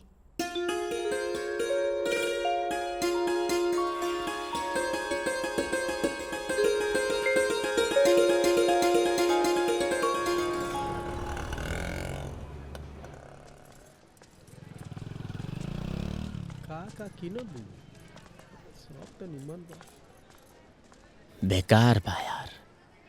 अच्छा ना चला ठीक नहीं। चला हो। अरे माँ जी ये देखिए ना, अच्छा है ना? ठीक नहीं खे जाए नहीं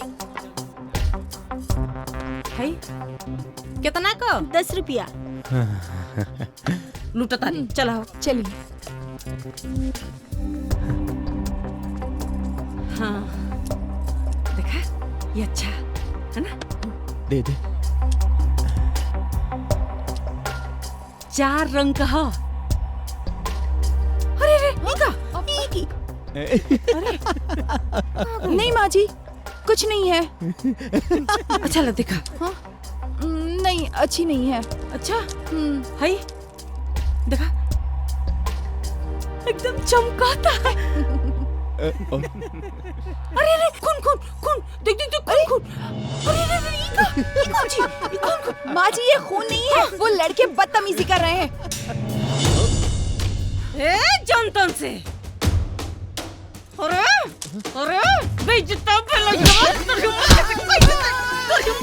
अरे माँ जी छोड़िए माँ जी। माँ जी छोड़िए।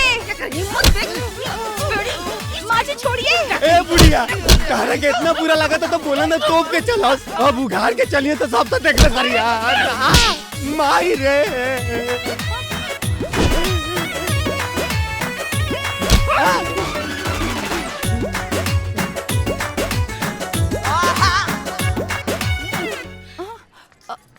माँ जी का भइल हो? हर बात जानल जरूरी बा का? चुप रही जनतन से। सुन जाके सलवार समीज पहन के आओ। अरे कपड़ा बनावल है तन ढोपे खातिर, अगला कोई ऐसे कपड़ा के जे में तन उघार होके सलवार समीज पहन के आओ जो।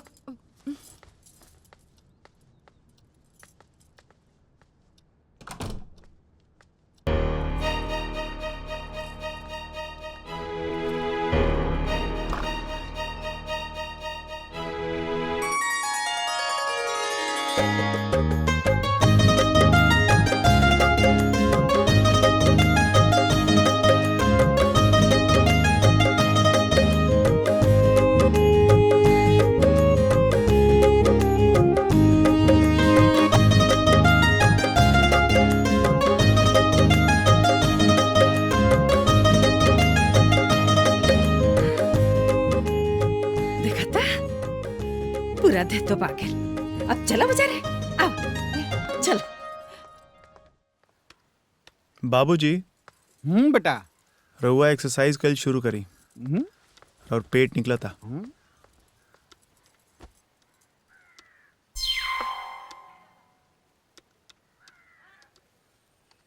ए हटी दे भक भक बसाता राम जी।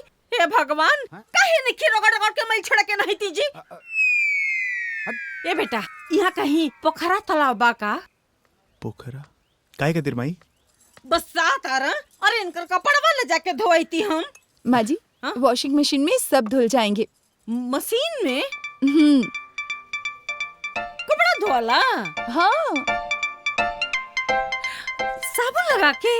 हाँ। अरे ए बेटा मैल भी रगड़ रगड़ के छोड़ देला? सारा मैल निकल जाए। हाँ अच्छा जॉनतन से अच्छा पगलेटा है भैया।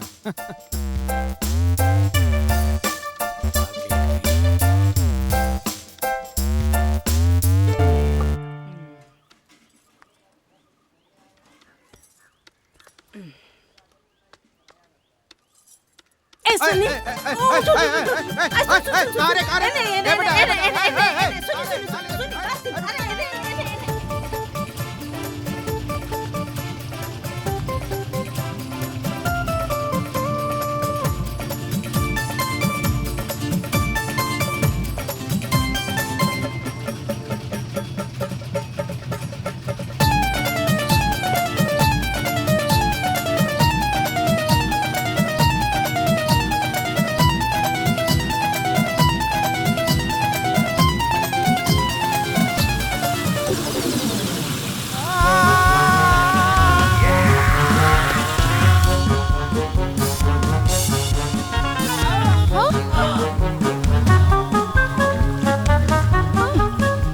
छोड़ो। अरे बुढ़िया जान ले रे दादा। अरे हाफ माइंड हो गल दिया पूरा। ये बेटा तू ही निकाले रहे कि मशीन रगड़ रगड़ के धो देले माई। अरे माई तो माइल आदमी के थोड़े कपड़ा के नु छोड़ावेला। तू मतलब अरे बेटा ठीक बानी। हाँ हाँ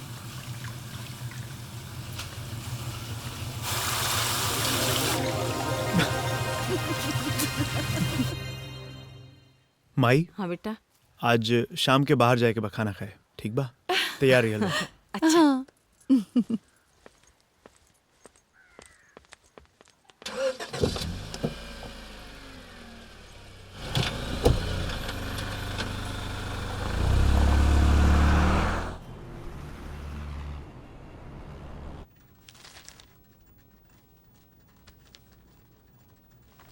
गोपाल जी।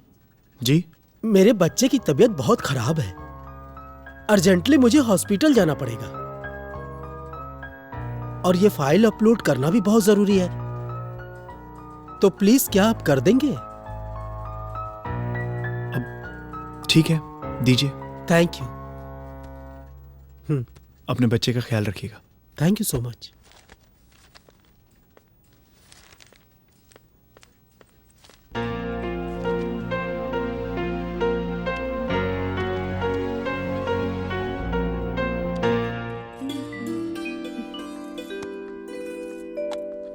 क्या लगावत हो दुल्हन? माँ जी ये क्रीम है, चेहरे पर लगाने से चेहरा चमकता है।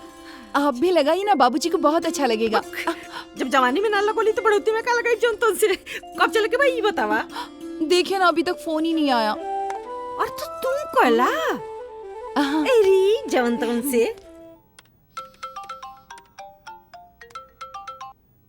हेलो। हाँ कब आएंगे आप? अरे निकले ही रही है तले को नया फाइल मिल गया, बस जल्दी कंप्लीट करके हम निकला था नहीं। तो फिर भी कब तक आएंगे? जल्दी आवे की कोशिश करते नहीं ठीक बा? बोला जल्दी आने की कोशिश करता हूँ। अरे तो उतय होई ना, काम आगल होई। चला ठीक बा। हैं?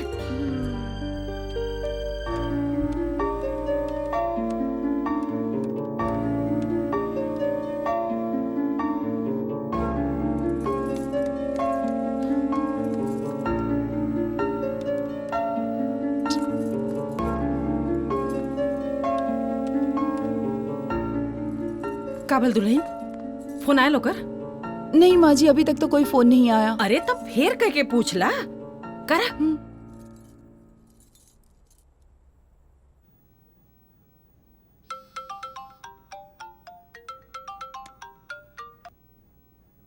हेलो। निकले के नहीं? अभी तक तो ऑफिस में बानी। कब तक आएंगे? जल्दी आवे की कोशिश करते नहीं। फिर से वही बात, कोशिश करता हूँ जल्दी आने की। जौन तौन से काम आगल हुई, मत परेशान हुआ। हाँ आ जाई।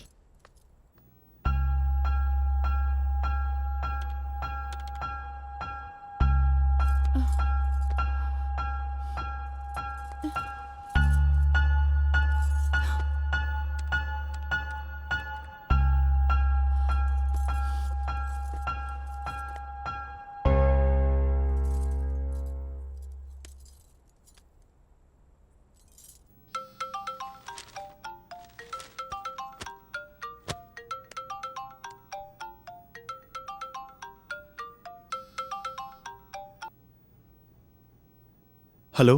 हाँ कब आएंगे? अभी तक तो ऑफिस में ही बानी। काम बहुत ज्यादा बा। हाँ लेट भी बहुत हो गई बा। सारा रेस्टोरेंट बंद हो गई लोग। आज के प्लान कैंसिल कर देवे के काल चल जाई। ठीक है।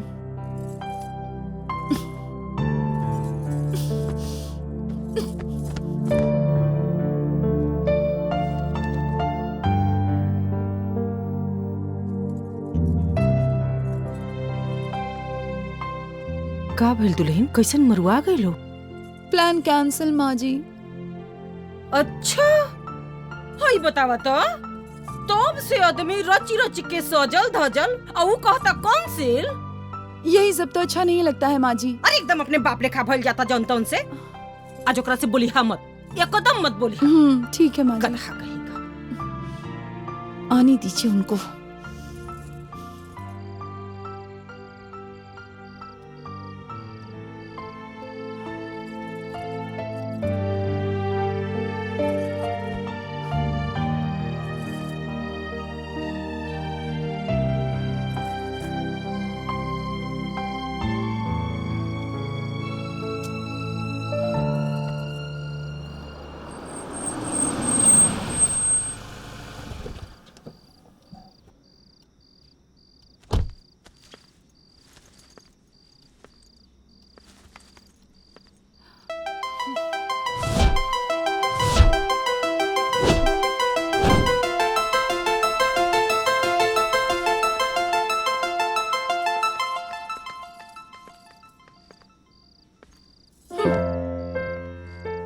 सॉरी ऑफिस में इम्पोर्टेंट काम आ गल रहे। हाँ जाइए काम कीजिए। अरे बात तो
रुका रुका, कहाँ जाता रू?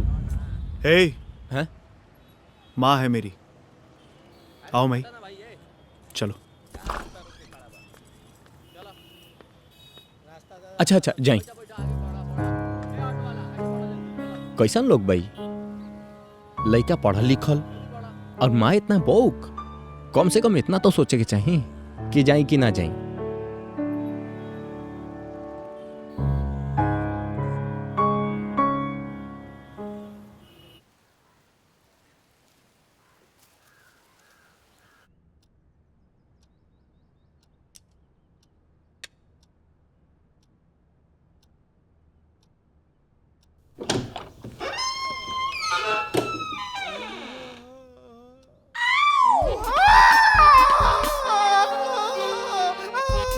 अरे बाप रे, भूत भूत भूत भूत भूत, अरे बाप रे बाप, ए बेटा, ए बाबू। हाँ? अरे क्या हुआ? का भइल? क्या हुआ बाबूजी? गुसलखाना भूत बा। अरे का कहता अरे ओकर उज्जर उज्जर मुंह बा, उज्जर उज्जर। घर पे भूत कहाँ से आई? भूत है?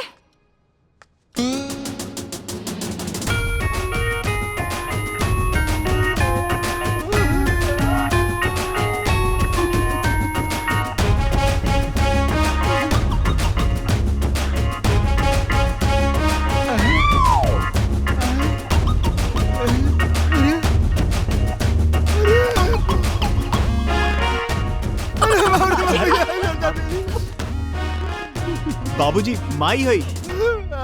माँ जी आप? सोचने के हम मुंह चमकाने जानता हूँ, लोग बहुत ना समझे। माई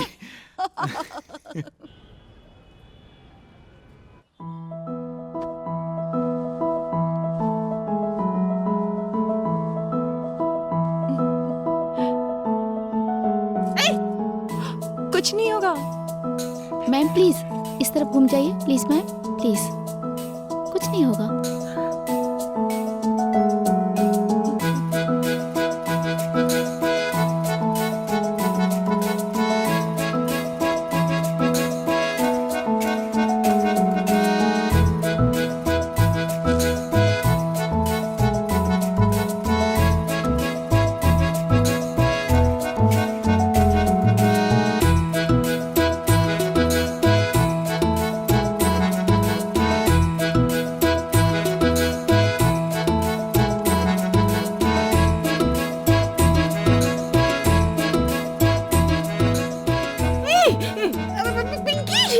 माँ जी आराम से, कुछ नहीं होगा। चक्कू छुरा कैंची कुल्ले के मुंह पर तोड़ तो नहीं था।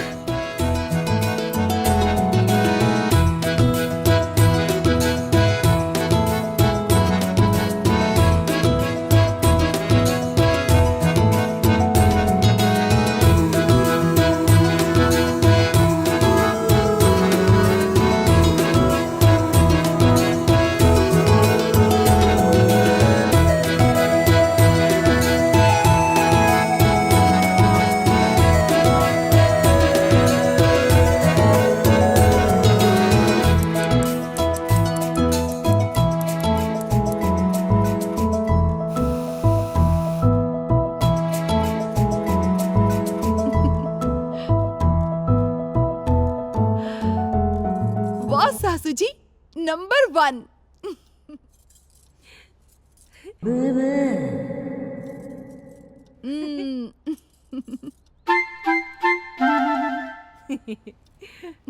करे अरे वाह माई, ते तो एकदम ही बदल गई बड़ी सी।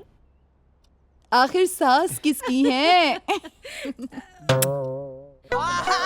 कहा न कि अब बच्चा जिंदगी भर तक गाँव में रहली जौन तौन से, हमरा के कुल के बारे में का पता जौन तौन से। जैसन समाज रहे वैसन रहे की चाहिए कि ना चाहिए कि। देख ले करे जा पर सांप लौटे लगल के। आय एकदम बेशरम हो गल बड़ा का हो बेटा बाप तो क्या गई कुल का करता रहा हैं? यही से तो सजले छोड़ देली। जनता रे दुल्हन गाँव ने आयल रहली, एक हाली तो बोरिन लगौली मुहे में। ऐसा नहीं बुढ़ावा नजर लगौलस ना, 2 महीना लेबे मारली बच्चिया। तौले तो हम सजले छोड़ देली। जइबा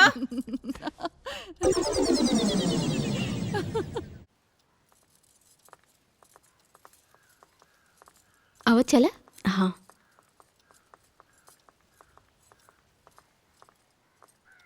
पिंकी, ए पिंकी। अरे तुम लोग,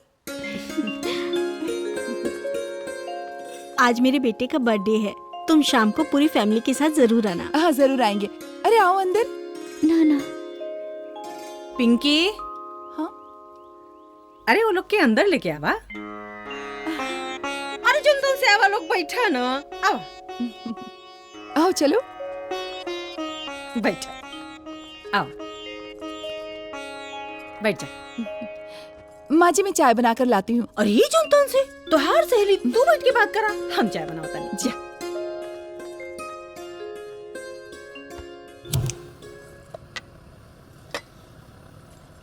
आप लोग 2-3 दिन से दिखे नहीं, कहाँ थे आप लोग? शादी में गई थी। अच्छा चिनिया कहाँ धैले हैं?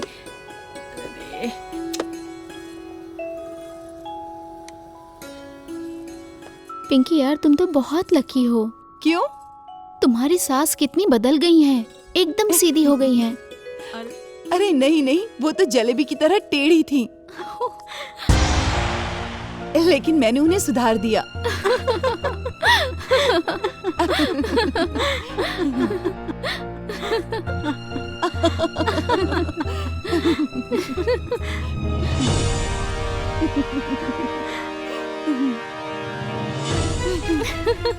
अरे ते हमरा के सुधार देली? नहीं तोरे तो नहीं पावर हो गल कि ते हमरा के सुधार देली? नहीं मज। अरे तोरे पूरे खानदान में इतना नहीं के पावर कि हमरा के सुधार दे। और तू लोगन हो यहाँ कुछ चुराई बतियावे आयल हो? हैं? हमार सास तो हर सास निकला लोगन जोन तो से नहीं को कपाल पर वहाँ छोड़म ना तो लोगन के भगा यहाँ से जा। का भाई लोग? अरे होई कहतिया कि हमारा के ही सुधार देला। माँ जी गलती से मुंह से निकल गया माँ जी। अरे ना रे ताता, तोहरा मन का भावना हमरा सब समझ में आ गई। गोपाल के फोन लगाई फोन गोपाल के। लगाई ना जी, लगाई फोन।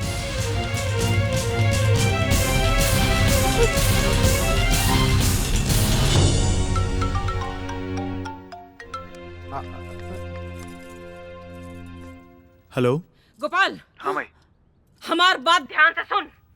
हमार काल टिकट तू कराओ ट्रेन का। तोरे मेहरारू के संगे हमके एक सेकंड नहीं रह के। अरे कह दिया कि हमारा के सुधार देलस रे। माई जायदा ना रुको, चुप रही। यहाँ रह के बाद रुआ के रही, बाकी हमरा के यहाँ नहीं रह के।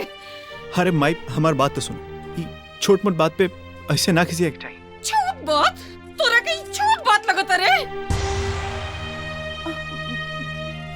हमार काल के टिकट कराओ, नहीं तो घर से हम काल निकल जाए। बस हमरा के यहाँ से जाए के बाद सुन। माई पकड़ी माँ जी, माँ जी।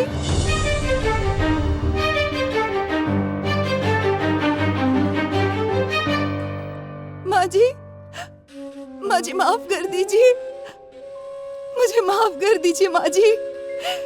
अब गलती नहीं होगी, मुझे माफ कर दीजिए। है माई, जाए दे, माफ कर देंगे। चुप, एकदम चुप। ओकर पक्ष तो लिए मत, नहीं तो हमरा से बुरा क्यों ना हुई। अरे ये हमरा के सुधारी, ये हमार सास बनतिया। ए जन्म में ये हमार सास बनी। कह दिया कि हम सुधार देनी, ये हमरा के सुधारी रे। एकरा के लाज शर्म नहीं आवत।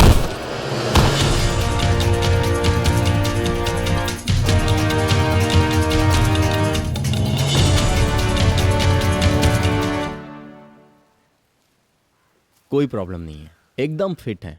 आप लोग जरा उनका ध्यान रखिएगा क्योंकि वो माँ बनने वाली हैं। हाँ। मैं चलता हूँ। Thank you doctor. जी जी।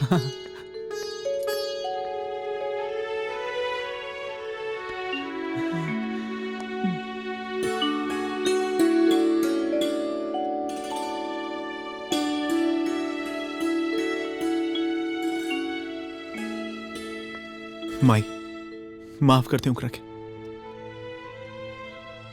ऐसा वक्त पे तमीज़ के छोड़ के मत जाओ। हाँ, नया नया बियाह भइल बा, कितना ज्ञान है बा ओकरा के। जिद छोड़ा, सामान रखा और भीतर चला।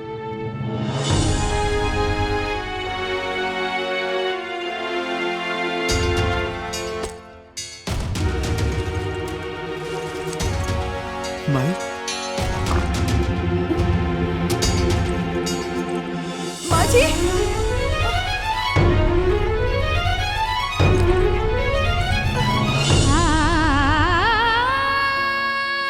माँ जी मत जाइए, मत जाइए माँ जी।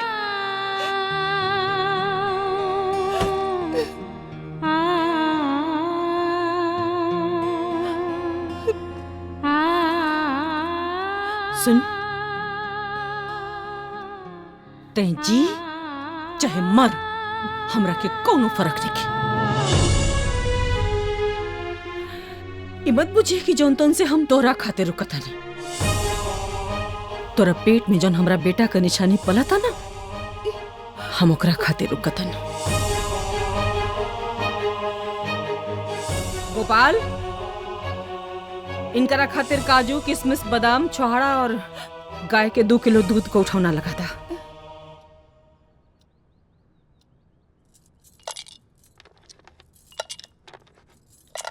काजू काजू आए काजू।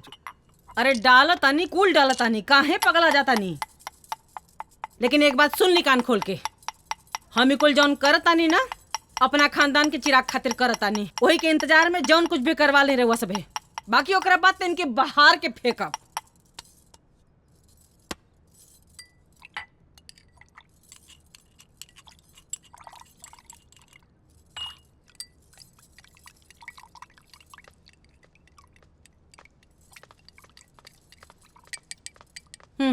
पकड़ पकड़। एको बूंद गिरे के ना चाहिए, नहीं तो बता देब हम। एक बार बच्चा हो जाओ, ओकर बाद मरा चाहे जिया, हमरा के कुछ लेवा देवे के नहीं खेई। हाँ अरे ठीक ढंग से बोला। ठीक है, ढंग से बोला तानी। और रुआ ढेर पुटर पुटर मत करी, नहीं तो रुआ को उपाय लगा दे, बता देता नहीं। पी।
पल में झगड़ा पल में प्यार है मनमौजी सच्ची हमार।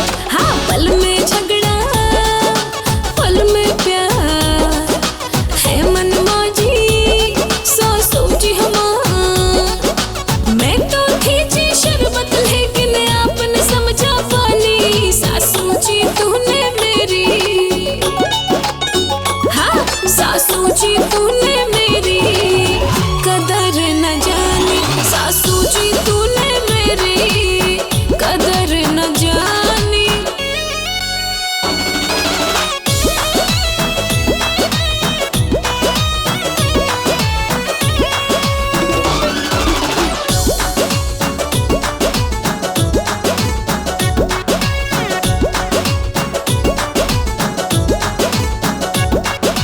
तरमस तरमस हरदम चलता रहता आपका, अजी हरदम आपका।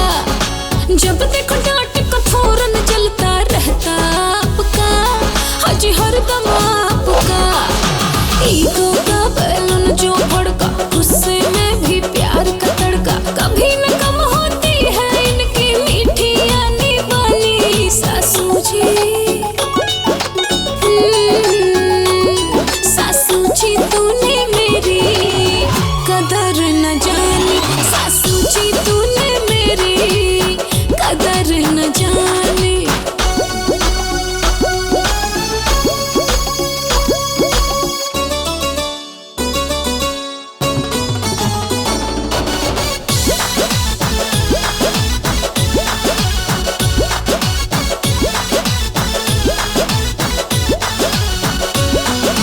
तीखी तीखी बातें हैं, ये दुश्मन बड़ी प्यारी है। मुझ पे धौंस जमाने की इनकी बड़ी तैयारी है। क्यों जी गाली देती है, बहू भी आपकी बेटी है।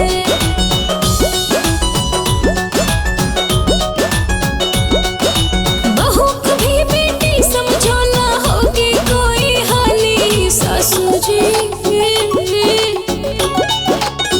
हाँ सासू जी तूने मेरी कदर न जानी, सासू जी तूने मेरी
भगवान, बच्चा के बचाला।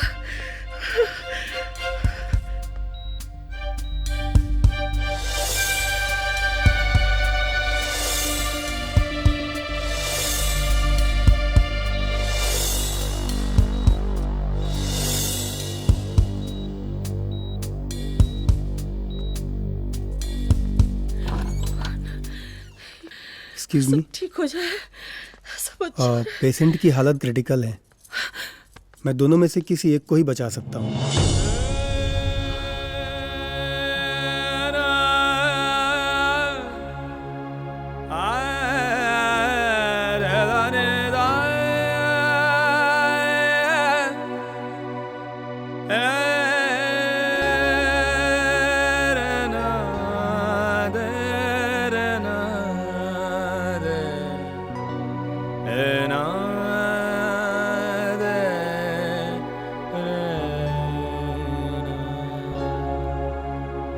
अरे आप लोग जल्दी डिसीजन लीजिए।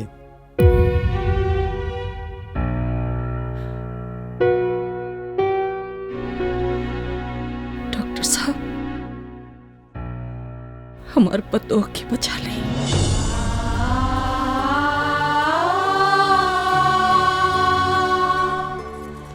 हमरा पतोह के बचा ली, ओकरा के बचा ली, ओकरा के बचा ली। डॉक्टर साहब हाथ जोड़त ही बचा ली।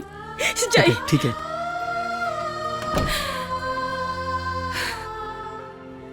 कारे पागल, तू का समझ ले, वो हमरे घर का लक्ष्मी है बेटा। और हम भले पद में सास ही जी, लेकिन हमरो अंदर तो एक ठे माँ का दिल है। ठीक हो जाए, ठीक हो जाए बेटा, एकदम परेशान मत होगा।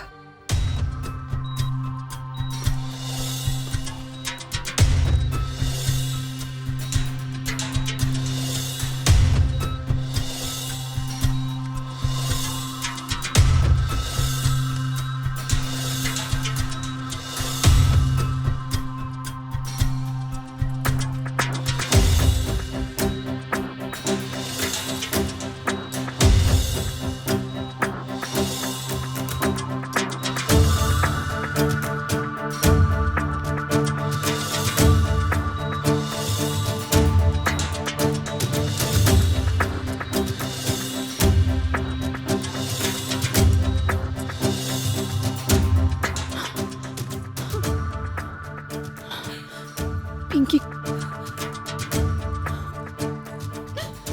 सब ठीक है, चिंता मत करी।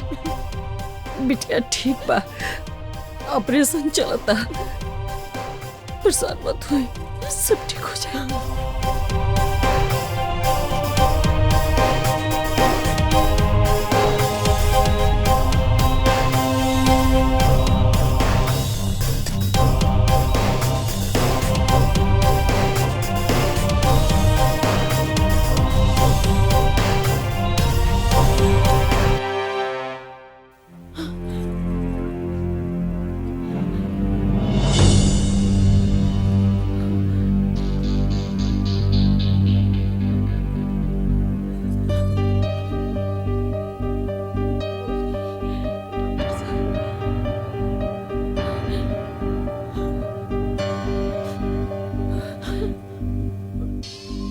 डॉक्टर साहब, माँ और बच्चा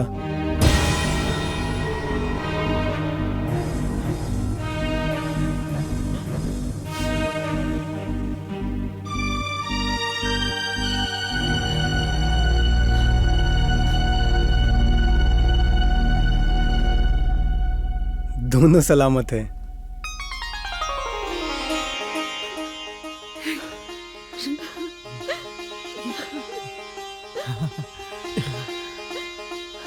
हे भगवान,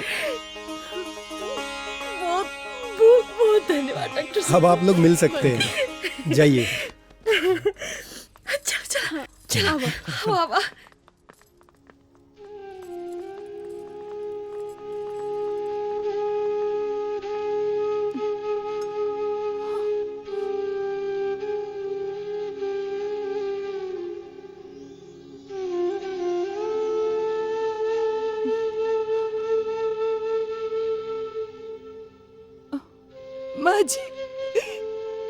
मैंने आपके घर का चिराग दिया है, अब तो आप मेरी कद्र करेंगी ना?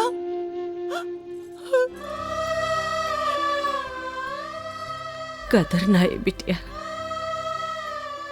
तू तो पूजा करे लग बाड़ू।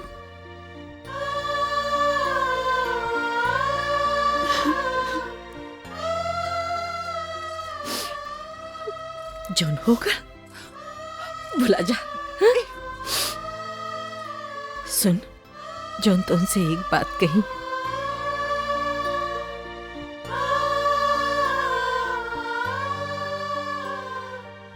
तो सही में अपने सास के सुधारते ले।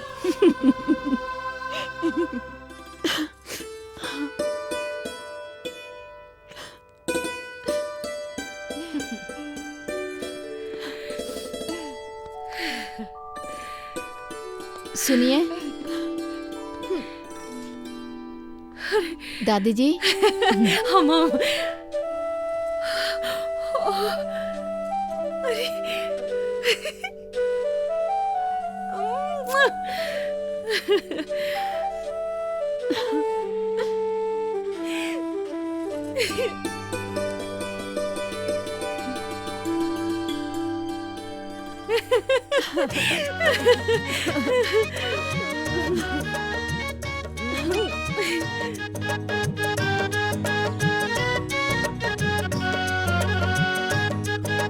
लो लो लो लो लो लो।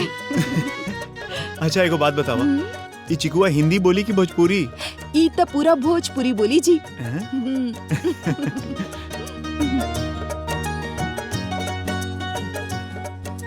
ए माई, एगो बात कही। हाँ बोला।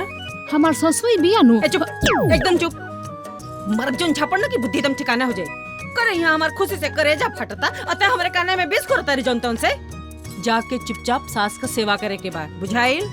ठीक बा। हाँ।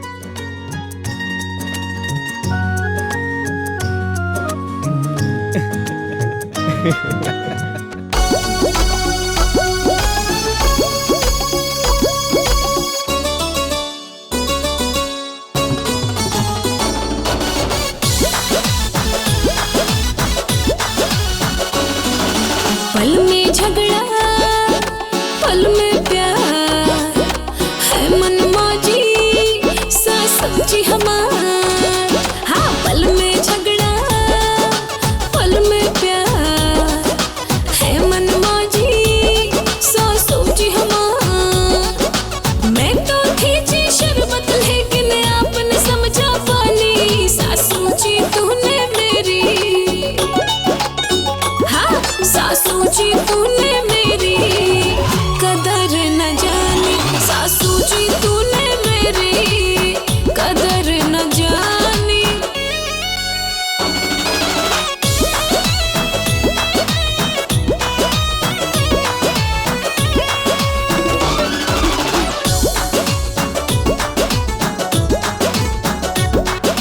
तरमस तरमस हरदम चलता रहता आपका, अजी हरदम